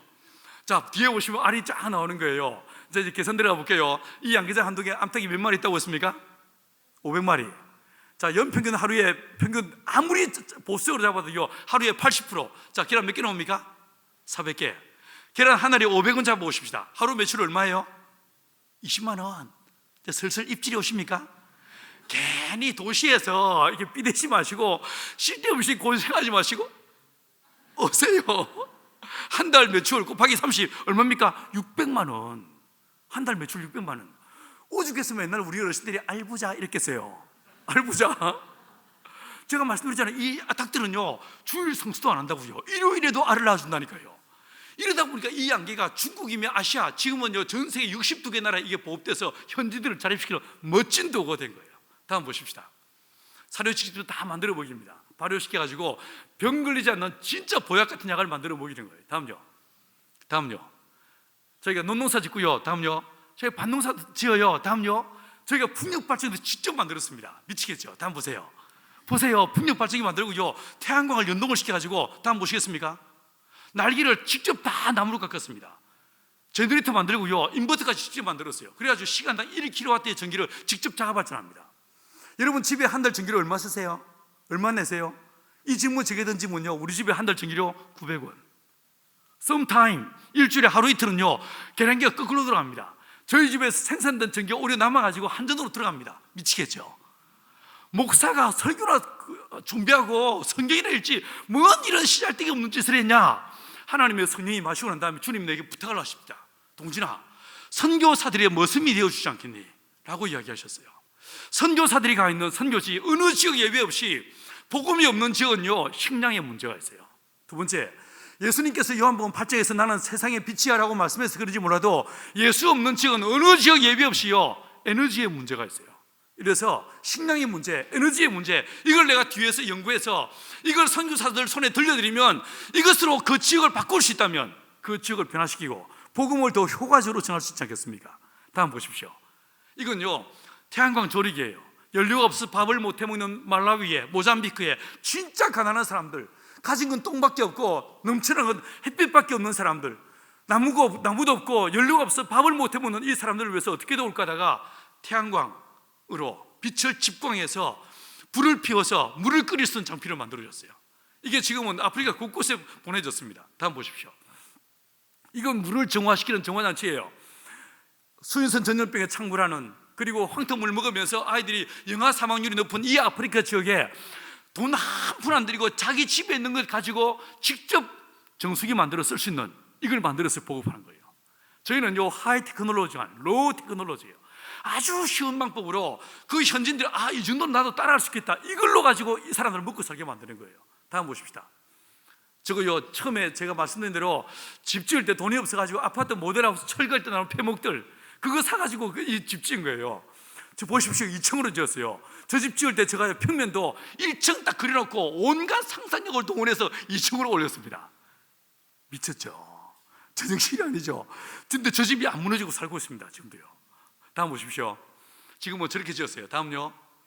저건 최근에 지은 집인데 2층 집 멋지게 지었죠? 안에 내부 공사 다 끝내고 제가 밖에 나와서 데크 만들고 있는 모습이에요. 저게 저예요. 다음 보십시다. 자, 저 집 보십시오. 뒤에 보세요. 저게 이제 집 벽체가 세워졌죠? 자원봉사자 한 번도 집을 지어본 적이 없는 사람들 불러 모아가지고 내가 직접 가르치면서 집을 짓기 시작했습니다. 벽체 세워졌죠? 다음 보십시오. 지붕 올라갔죠? 다음요. 이렇게 지어졌어요. 이렇게 한 채인데 얼마 걸릴까요? 한 달. 미치겠죠? 우리는요 도시에 살면서 남이 지은 집에, 남이 만든 음식에, 남이 만든 차에 사는 게 너무나 익숙해져 있어요. 이래서 돈이 딱 끊어지는 순간에 우리는요 아무것도 할 수 없는 이상한 인간이 되어버린 거예요.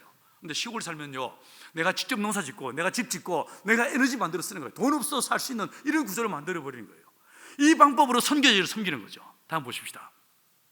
이게요 말씀드린 대로 선교사들, 은퇴 선교사들을 위해 작년에 지은 집 두 채예요. 18평 규모 방 2칸짜리 은퇴 선교사. 이 집에 제가 작년에 집 두 채 지었는데 올해도 또 지을 겁니다. 앞으로 한 12채 지으려고 생각해요. 여기에 이 어르신들 와서 살게 하면서 우리도 온전히 같이 일하고, 그 다음에 이 지역에는 우리 마을에 베트남 사람들 진짜 많습니다. 베트남에 선교하시던 선교사 모시고 살면서 이 할매가 그 동네 돌아다니면서 아이들 봐주고 통역해주고 이러면서 복음을 전하자. 이게 제 소망입니다. 선교지가 아니고요 한국 대한민국이 선교지인 거예요. 얼마나 많은 외국인들이 들어오는지 모릅니다. 다음 보십시다. 마을은 어떻게 바뀌었는가? 제가 아침에 농림부에서 산림청에서 또 이 행자부에서 무려 40억의 돈이 우리 마을에 들어왔다고 했습니다. 다음 보십시오. 이게 마을요 마을 정화장치입니다. 마을에 길을 새로 만들고 수로를 만들고 이 마을에서 나오는 모든 오수와 폐수를 정화시키는 정화장치를 저렇게 만들었어요. 다음요. 저게 마을 회관이에요. 멋들어지죠? 다음 보십시오. 이 마을 회관. 다음요. 보세요. 저게 마을 공원이에요. 논을 같이 사가지고 논 하나를 아예 정원으로 만들어 버렸습니다. 마을 전부를 뒤집어 놨습니다. 마을 담장 만들고 지붕을 개량하고 부엌 개량하고 마을 전부가 달라졌어요. 여러분 말씀드린 대로 우리 공동체 실패한 사람들이에요. 싸우던 못난이들이었어요. 그런데 우리 하나님 우리를 더럽다 멀리 하지 않으시고 성령을 보내셔서 우리를 하나 되게 하시고 회개케 하신 다음에 우리가 살고 있는 마을의 성령의 은혜 안에서 기적이 경험되어지게 하시고 마을 전부가 달라지는 이런 은혜를 경험하게 했어요. 마치 에스겔의 환상에서 하나님의 성령이 떠났던 그 성전에 주의 영광으로 충만케 되니까 물이 스며나기 시작합니다. 어떤 일이 벌어집니까? 물이 일천척 지을 때마다 무릎까지 발목까지 허리까지 나중에 수영할 만한 거대한 강물이 되어지고 이 강물이 흘러가는 곳마다 생명이 살아나기 시작합니다. 맞죠? 나무가 자라기 시작합니다. 이걸 우리 마을에서 봤습니다. 우리 마을 전부가 이렇게 예수생이 몇 명 들어와 살더니만 저 마을 천지개벽했다 이런 말들을 온 다른 동네 주민들이 하지 않겠습니까? 진짜 예수생이들 때문에 한 마을이 완벽하게 뒤집어진 걸 저는 경험해 봤습니다. 다음요. 이런 농업과 에너지 기술로 내가 뭔 짓을 하는가? 다음 보십시다. 이게 중국의 운남성에 있는 소수민족 마을 학교 기숙사입니다. 애들이 월요일날 학교에 옵니다. 보시면 망태가 보이죠? 저 망태에 자기 일주일치 양식을 챙겨옵니다. 저 높은 침대 밑에 나뭇가지가 보이십니까? 다음 보시겠어요? 학교 뒤에 보면 남자아이들 여자아이들 공간이 있습니다. 아이들 지손으로 직접 감자 삶아 먹습니다. 하루에 2끼, 하루에 3끼도 안 먹습니다. 이 사람들은, 이 애들은요 하루에 사람의 3끼 먹는 걸 이해를 못합니다. 하루에 2끼 먹습니다. 이 애를 어떻게 도울까 고민하다가 다음 보십시오. 학교 옆에 이 양계장을 지었습니다. 검정색 그리고 흰색 티 입은 친구가 제 제자들이었어요. 한족 제자들입니다. 산시성 서안에서 저한테 말씀 배웠던 대학생 청년들을 여기에 둘이 내보냈습니다. 네가 선교사다, 가서 이 마을을 섬긴다. 대신에 절대 전도하지 마라. 예수 예자도 꺼내지 마라. 예수님 이 땅에 오셨는데 30살 될 때까지 한 번도 전도 안 했다. 전도 안 했다. 걱정하지 말고 공생의 사람들 주목하는데 공생애보다 더 중요한 게 사생애다. 그들과 더불어 사는, 그들의 삶을 이해하고 그들과 친구가 되는, 그들의 사람을 이해하는 이 시간이 진짜 필요하다. 절대 전도하지 말고 그 동네 친구가 되라 라고 했습니다. 그리고 닭이 알낳기 시작하면 그 계란 팔아가지고 생활비 쓰고 아이들, 이 왕통소학교 애들한테 매일 계란을 하나씩 먹이라고 시켰습니다. 6개월 지났습니다. 닭이 알낳기 시작했어요. 닭이 알낳기 시작했는데 매일 계란을 먹이기 시작하니까 이 촌놈들이요 집에서 학교까지 거리가 1시간, 1시간 반인데 일요일에도 계란 먹으러 학교까지 와. 내가 분명히 전도하지 말라고 했지만 얘들이 막 와서 이 양계장 주변에 어정거리니까 이제 계란 같이 삶아 먹고요 자기들끼리 예배 드리야 되는데 애들이 와 있으니까 어쩔 수 없이 내 말을 거역하고 애들이 이야기를 들려주기 시작했습니다. 애들 모아놓고 옛날에 다윗이라는 사람이 살았어 이러면서 다윗 이야기 해줍니다. 요셉 이야기를 해줬습니다. 그래서 애들이요 또 해주세요 하니까 성경 이야기를 쫙 풀어주기 시작했어요. 그러다 노래도 가르쳤습니다. 어떤 노래 가르쳤을까요? 예수님 찬양, 예수님 찬양. 예수가 누구지도 모르는 아이들한테 노래를 가르치기 시작했어요. 여기 보시면 청바지 입은 선생님이 계시죠. 저분이 교장 선생님인데 어느 날 내가 이 학교를 가니까 이분이 뭐라고 하시면 목사님 이 두 분 선생님이 너무 훌륭하십니다. 일요일마다 우리 아이들을 모아놓고 세계 위인전기를 들려주시고 노래도 가르쳐 주십니다. 우리 일요일날 수업이 없으니까 교실 2칸 내드릴 테니까 마음껏 쓰십시오. 이래 됐습니다. 교실 2칸을 얻었어요. 이 교실 2개가 뭐가 됐을까요? 예배당. 이 예배당 이름이 뭔지 혹시 아시겠습니까? 양계장으로 세워진 첫 번째 교회 양일교회. 다음 보세요. 계란 먹고 때깔 좋아져서 화사히 웃고 닭들이 전도하는 애들. 요즘은 닭들이 알바처 선교하는 시대예요. 우리는 뭐 하는지 몰라.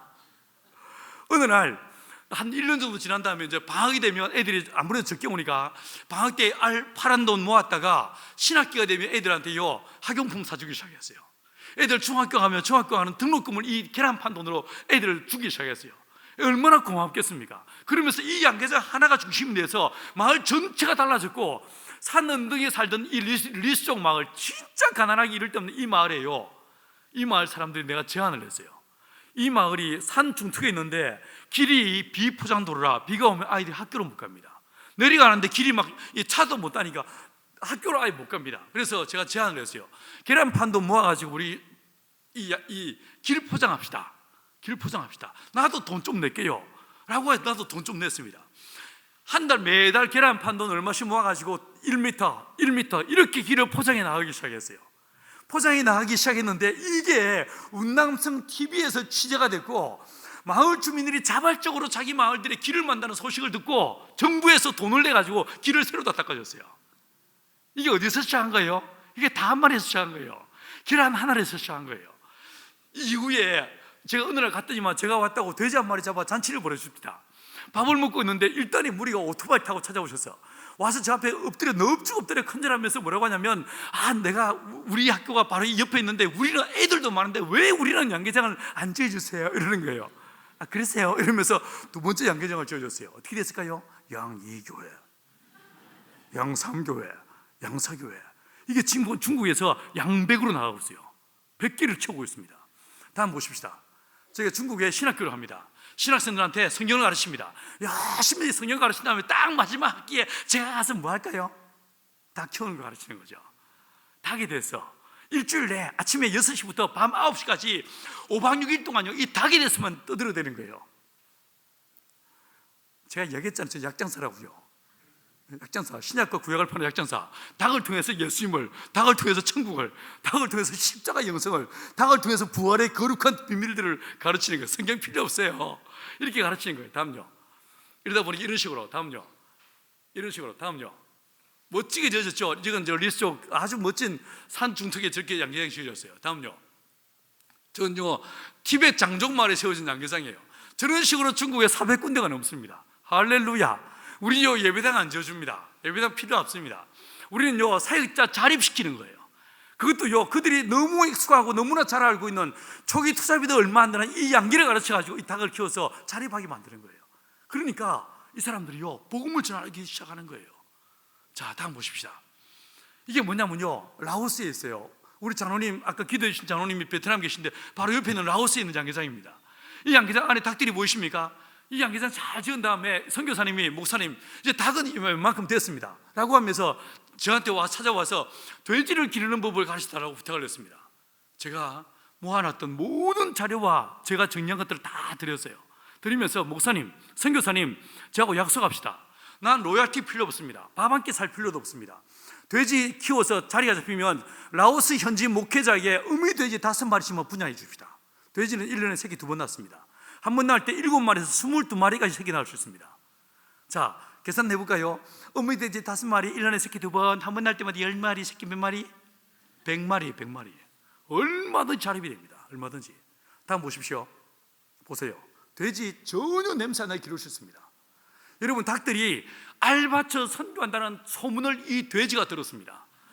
내가 가만히 있을 수 없다. 주여, 나도 이 살바쳐 그의 나라와 그의 의를 구하겠사오니 주여, 나의 삼겹살을 받으시옵소서, 나의 목살을 받으시옵소서. 요즘은요, 닭들이 알바쳐 선교하고요, 돼지가 살바쳐 선교하는 시대예요. 우리는 많은지 몰라.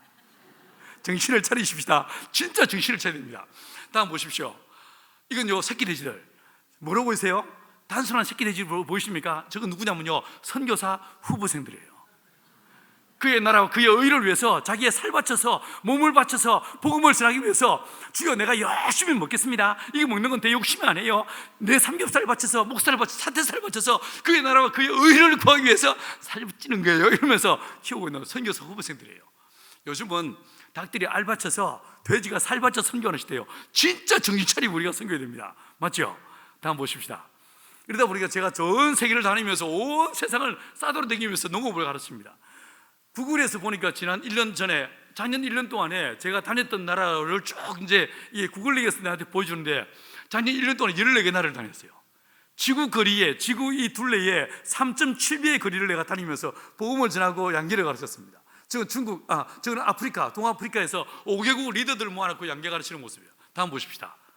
이거는 러시아에서, 다음요. 이는 우크라이나에서, 다음요. 이건 중앙아시아에서, 해마다 온 세상을 다니면서 이 농업을 가르치는 거예요. 뜻과 함께 복음을 전하는 방법들을 가르치는 거예요. 먹고 사는 길을 가르치는 거예요. 예수님께서 너희가 먹을 것을 주라라고 말씀했으니까 나도 그들에게 이 농업 기술들을 가르치는 거예요. 다음요. 이건요, 우즈베키스탄에 세워진 첫 번째 양계장이에요. 이게 1호 양계장인데 이건 2010년도에 지어진 겁니다. 10년 지났죠. 지금은 현재 어떻게 되는지 아십니까? 우즈벡 전체 150군데 이상의 양계장이 지어졌습니다. 3년 전에 우즈벡 대통령실에서 연락이 왔습니다. 목사님, 사마르칸드 전 농민들한테 이 기술을 가르쳐 주십시오. 저 이래봬도요, 바쁜 사람이에요. 다음 보십시다. 이거는 아프가니스탄에 세워진 양계장이에요. 다음요. 저거는 러시아에. 다음요. 이는 요르단 요르단에 제스라는 학교를 하고 난 다음에 다시 가서 요르단에 계시는 선교사들 모아놓고 그 양계 세미나를 해드렸습니다. 다음요. 그리고 이렇게 양계장을 지었어요. 자타리 캠프라고 요르단에 있는 시리아 난민들, 아무것도 알지 못하는 이 사람들, 이들을 내가 어떻게 도울까 고민하다가 양계장 지어서 양계를 가르치자. 그래서 나중에 전쟁이 끝나고 나서 돌아갔을 때에 적어도 닭을 키워서라도 먹고 살 수 있는 길들을 가르치자, 이렇게 했습니다. 나오는 계란들 이 아이들을 먹이자. 이게 제 생각이었습니다. 제가요 앵벌이 하는 사람이에요. 이렇게 부흥에 나와서 뭐냐면 삥을 떴습니다. 부흥에 나와서 앵벌이를 합니다. 여러분 잘못 부르신 거예요.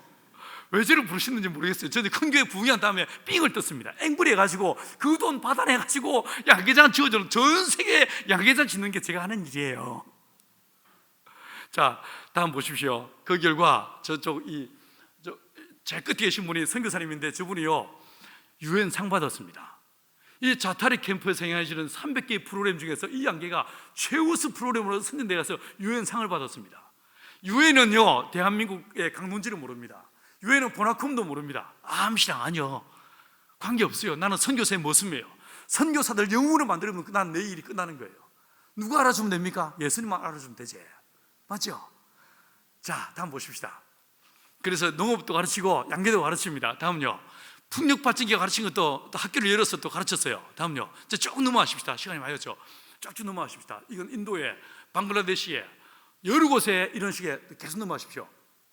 풍력발전기 가르치고, 이건 뭐냐면요, 잠깐만요, 이건 그대로 그냥 놔두십시오. 이게 뭐냐면 무슬림 지역에서 예수 믿으면 집에서 쫓겨나고 예수 믿는 순간에 직장 생활도 못하고 아무것도 할 수 없는 이 무슬림 지역에 사는 MBB들, 이 사람들을 어떻게 할까 고민하다가 이 사람들을요 신학교 다 보냅니다. 목사 만들어버립니다. 그 목사들이 뭔 수로 자기 마을, 자기 가족들을 전도할 수 있겠습니까? 저는 생각을 발상에 전환하였습니다. 어떻게 하는가? 양계장을 빅사이즈 양계장을 짓자.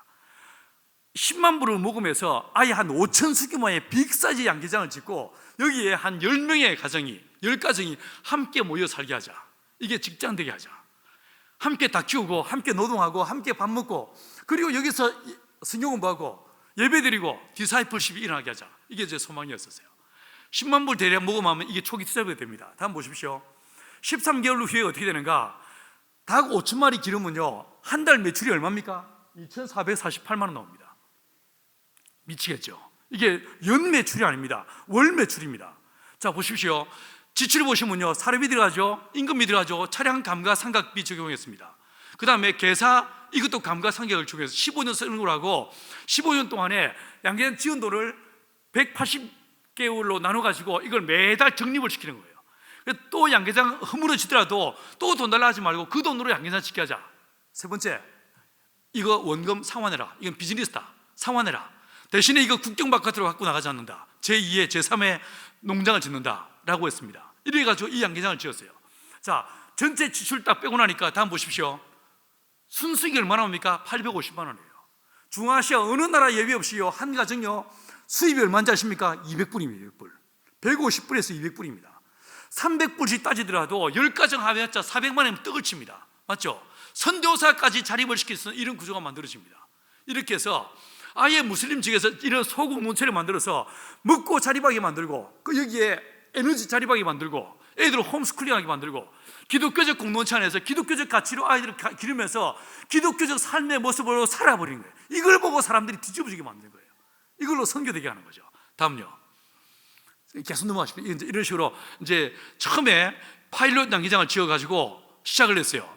다음 보십시오. 이건 카자흐스탄인데 겨울에 영하 38도가 내려갑니다. 그런데도 이게 아리랑 오니까 현지인들이 구경하러 왔습니다. 다음요. 그래서 제가 가서 양계 세미나를 해드렸어요. 다음요. 그 결과 이런 식으로, 다음요. 계속 보십시오. 이런 식으로 곳곳에 지금 150군데가 넘습니다. 100군데가 넘습니다. 자, 다음 보십시오. 이건 아프리카 사진입니다. 어느 날 2007년도, 2006년도에 하나님이 제게 이 사진을 보여주셨어요. 자, 뭐가 보이십니까? 잘 안 보이죠? 북아프리카와 남아프리카가 있어요. 중부아프리카에 선이 하나 보이십니까? 북아프리카 쪽은 완벽하게 무슬림화되어 있습니다. 남쪽은 기독교 지역이에요. 기독교 지역과 무슬림이 만나는 호라이즌으로 횡선 하나가 보이십니까? 이게 전선이에요. 다음 보시겠습니까? 구글 어스에서 보시면 정확하게 그 선과 저 이 흰색과 초록색에 만나는 이 경계선이 딱 겹칩니다. 이게 뭐겠습니까? 무슬림 지역은 어느 지역 예외 없이 사막화되고 있습니다. 남쪽 지역은 기독교 지역인데 그린 컬러입니다. 요 사이에서 보코하람이 IS가 끊임없이 교회를 불태우고 사람을 죽이고 있습니다. 이 가난한 지역에는 무슬림화되고 있는, 근데 여기서 신앙을 지키고 있는 이 교회와 사람들을 도우라고 하는 명령을 내리셨어요. 그래서 2013년부터 2017년까지 저 지역마다 다니면서 세네갈에서 에티오피아까지 케냐까지 모든 나라들마다 다니면서 양계장을 다 지어버렸습니다. 교회 부흥회에서 삥 뜯어가지고 어떤 교회에서는 10만 불을, 어떤 교회에서는 20만 불을, 어떤 비즈니스맨이 또 5만 불을 이런 식으로 모금을 해서 그 돈으로 다음 보십시오. 이런 식으로 브로큰 아프리카 리더들을 1년에 한 번씩 모아서 세미나 해드리고, 다음요 동아프리카 지도자를 모아서 세미나 해드리고, 매년 다음요 그 결과 이런 식으로. 이건 남수단이에요. 남수단에 처음 지어진 양계장, 아프리카에서 가장 가난한 나라가 이게 남수단입니다. 내전으로 다 무너져버린 나라가 이게 양계장이에요. 이 남수단이에요. 저게 이 양계장 지었어요. 다음 보십시오. 알 나오기 시작하면서 주지사와 국회의원이, 장군들이요 여기에 구경하러 왔어요. 견학하러 왔습니다. 다음요, 지금은 이런 식으로 지어졌어요. 다음 보십시오. 멋지게 5천 수금의 빅사지 양계장을 지어가지고 여기서 이 남수단 전쟁으로 초토화된 그 땅의 젊은 청년들을 매년 50명씩 불러 모아가지고 이 아이들에게 농업을 가르치고 민족을 일으킬 수 있는 지도자들을 저기서 양성하고 있어요. 다음 보십시다. 이건 우간다 양계장 테이프 커팅식. 다음요, 이건 케냐. 다음요, 이거는 세네갈. 다음요, 이건 카메룬. 다음 보십시오. 이거는 세네갈인데 2007년도에 제 친구 조엘이라는 캐네디언이 저기 들어갔습니다. 보시면 바오밥 나무 몇 그루 서 있는 완벽한 모래밭 사막입니다. 여기에 이 친구가 들어갔어요. 저한테 말씀 배운 친구인데 들어가서 어느 날 연락을 했습니다. 목사님, 제가 여기 세네갈에 왔습니다. 왜 가서? 네, 제가 선교사로 왔습니다. 원래 이 친구는 한국인 승무원이었어요. 근데 그걸 다 내려놓고 세네갈에 간 거예요. 그러면서 뭐라고 하냐면, 목사님 제가 땅을 샀습니다. 뭐하게? 농사 지으려고요. 아 그래? 잘됐네. 땅이 어때? 목사님, 완벽한 모래밭입니다. 아무것도 보이지 않습니다. 아니 왜 그 땅을 사? 좋은 땅을 사야지. 목사님 여기 다 땅이 이래요. 이런 땅밖에 없습니다. 이러는 거예요. 이제 목사님이 농사꾼이니까 이제 농업을 가르치십시오. 어떻게 하면 되겠습니까? 라고 이야기하는 거예요. 형제, 내가 시킨 대로 할래? Yes sir. 그런데 자, 그러면 돈을 들여서 울타리를 쳐라. 양이나 염소가 절대로 들어오지 못하게 울타리를 치라고 시켰습니다. 10년이 지났습니다. 2017년도에 다음 보십시오. 이렇게 바뀌었어요. 10년 만에 사막에서 꽃이 피지 않고 나무가 자랄 수 없다고요. 천만에 만만에 쿵떡이 오시다. 제가 새벽에 말씀드린 대로 물은요 위에서 아래로만 흐르는 것이 아니고 아래에서 위로 흐르게 되었습니다. 이게 하나님의 창조의 섭리입니다. 왜 비가 오지 않는가? 올라가는 물이 없으니까 비가 오지 않는 거예요. 쉽습니다. 제가 질문 하나 할까요? 하나님이 태양을 먼저 만드셨습니까? 식물을 먼저 만드셨습니까? 아리까리하죠. 식물은 몇째 날 만들어졌어요? 셋째 날 만들어집니다. 아, 성경을 안 봐서 모르시겠어요? 셋째 날 식물 만드십니다. 태양은 언제 만들어집니까? 넷째 날 만들어집니다. 신기하죠?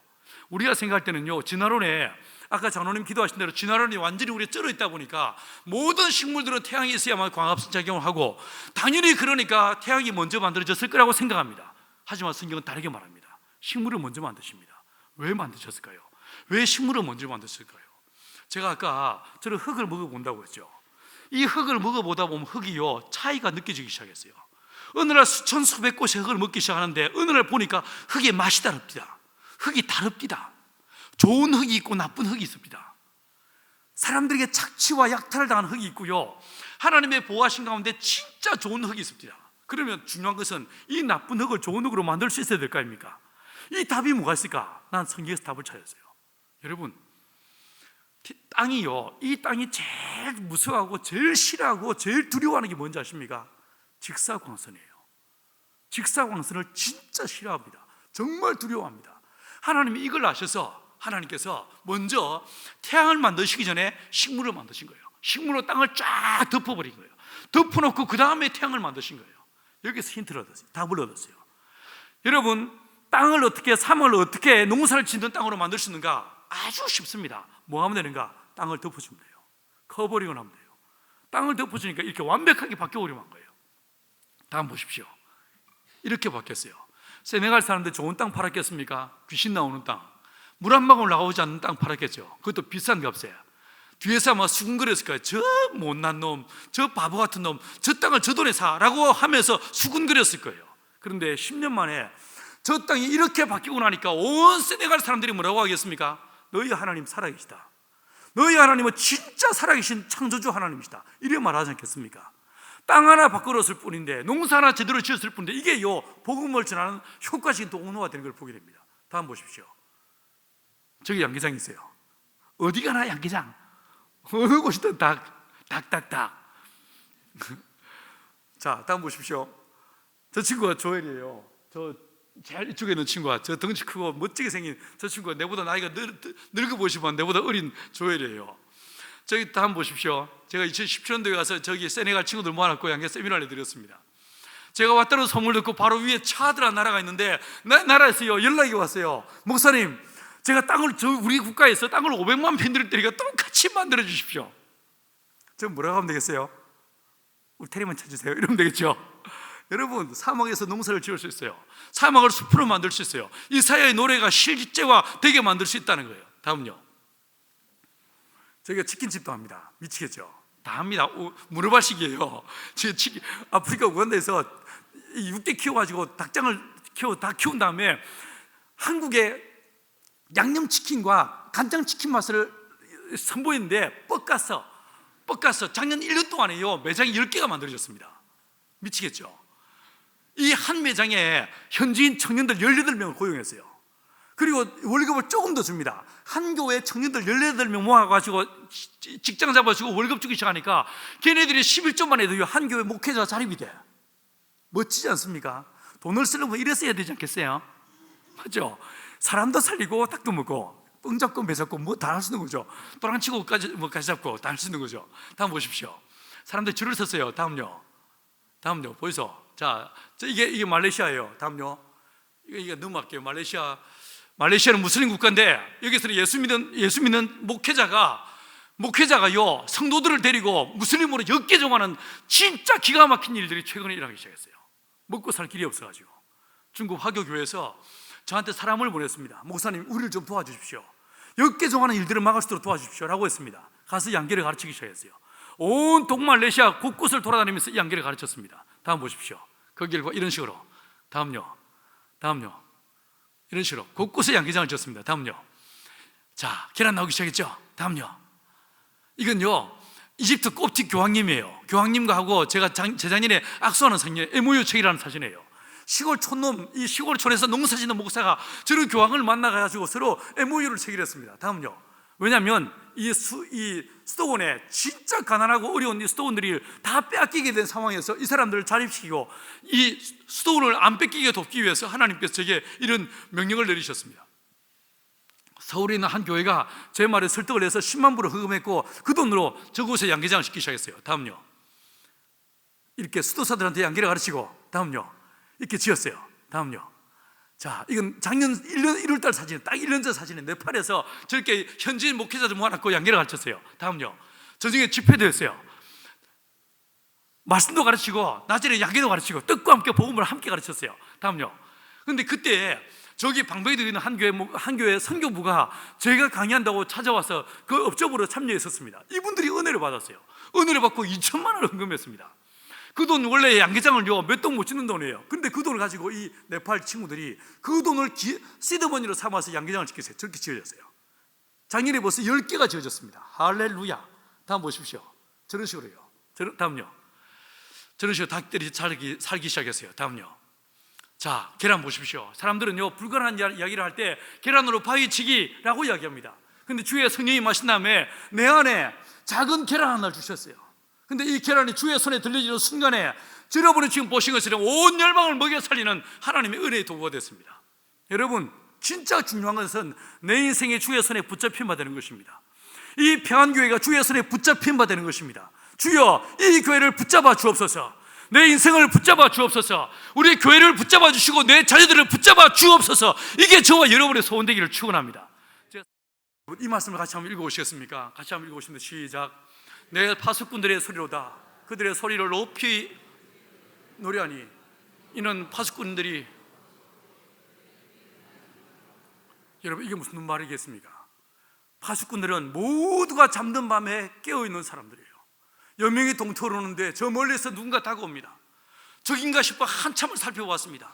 근데 살펴보니 눈이 마주치는데 누구와 눈이 마주치더라고요? 여호와, 그분과 눈이 마주치더란 거예요. 여러분, 나는 확신합니다. 동방의 예루살렘이라 불리는 저 평양 땅에, 저 북한 땅에 하나님 다시 오신다. 무너져버린 저 민족의 교회들을 주님 다시 일으키실 것이다. 한국 교회 끝나지 않았고 저 북한의 교회가, 남한의 교회가 복음만에 하나 될 때에 이 민족 교회가 열방을 섬기고 주님의 오실 길을 예배하는 그날이 다시 온다. 하나님은 다시 오신다. 무너져버린 성전 안에 하나님의 성령께서 다시 임재하심으로 그 영광, 세키라의 영광으로 충만했던 것처럼 이 민족교회 안에 하나님은 다시 찾아오실 것이다. 저는 확신합니다. 그날에 이 민족교회가 열방을 섬기고 왕의 대로로 수축하는 주님의 오실 길을 예배하는 거룩한 교회로 이 민족이 쓰임받게 될 것입니다. 우리는 깨어있어야 됩니다. 제가 모두에 말씀드린 대로 여러분, 우리는 정말 종말의 끝자락에 서 있습니다. 무엇을 먹을까, 무엇을 마실까 염려하며 살 때가 아닙니다. 우리의 부활을 하늘에 쌓는 생명의 열매를 맺고 하나님 앞에 하나님 기뻐하시는 영혼을 구령하는 그 일을 위해서 내 삶을 드리고 내 물질을 드리고 내 모든 인생을 내어드릴 수 있는 저와 여러분들이 간절히 축원합니다. 먹고 사는 게 어렵습니까? 여러분, 그러나 그럼에도 불구하고 레아의 아침에 이 야곱이 레아를 그의 품에 끌어안고 최선을 다함으로 마침내 그의 인생에서 요셉이 태어나는 그 위대한 은혜를 경험했던 것처럼 우리의 인생이 먹고 살기 힘들고 재정에 문제가 있고 관계에 문제가 있다 할지라도 기도를 놓지 않고 주님의 십자가만 붙잡고 믿음으로 나가고 더 나아가 나라와 민족을 위해 기도하심으로 주님의 오실 길을 예배하는 거룩한 교회로 이 교회가 쓰임받게 되기를 간절히 축원합니다. 기도하시겠습니다. 한번 합심해서 기도하십시다. 여러분, 하나님께서 싸우던 우리 공동체, 실패한 공동체, 패배자들, 루저들이었던 이 공동체를 주님 더럽다 멀리하지 않으시고 약하다 꺾어버리지 않으시고 우리 가운데 찾아오시고 우리를 붙잡아 주시면서 이와 같이 온 열방을 살리는 공동체로 저희를 사용하고 계십니다. 주님, 우리 평안교회 위에 임하여 주십시오. 내 인생 위에 임하여 주십시오. 우리 자녀들 위에 임하여 주십시오. 주여, 아무렇게나 살지 않게 도와주시고 주여, 막 살지 않게 도와주시고 세상 사람들처럼 무엇을 먹을까, 무엇을 마실까에 내 인생을 허비하는 어리석은 인생을 살지 않게 도와주십시오. 믿음으로 서게 도와주십시오. 천국의 보화를 쌓는 삶을 살게 도와주십시오. 영혼을 구원하고 복음을 전하는 그 일을 위해, 이 생명을 구하는 그 일을 위해서 하나님은 자기 아들 예수를 아끼지 않고 내어 보내주셨습니다. 예수님, 온몸에 물과 피를 다 쏟으셨습니다. 우리는 뭐 하고 있습니까? 어떤 희생을 드리고 있습니까? 어떤 헌신을 주 앞에 드리고 있습니까? 주님, 나의 삶을 드리오니 나를 받아 주옵소서. 살아있는 동안 복음 전하는 일에, 생명을 전하는 일에, 예수 복음 전하는 일에 내 삶을 조금도 아깝게 여기지 않고 내어드릴 수 있는 나의 삶 되게 도와주옵소서. 나를 붙잡아 주시고 나를 마음껏 사용하여 주옵소서. 함께 시작 주의라고 크게 제를 부르시면서 주여, 내 안에 성령의 충만함을 다하시고 내 인생을 통해 복음의 증거되게 하시고 이 교회를 통하여 민족 통일이 준비되는 역사에 도와주옵소서. 함께 주의라고 크게 제를 부르시며 다 같이 기도의 자리로 나아가시겠습니다. 주여,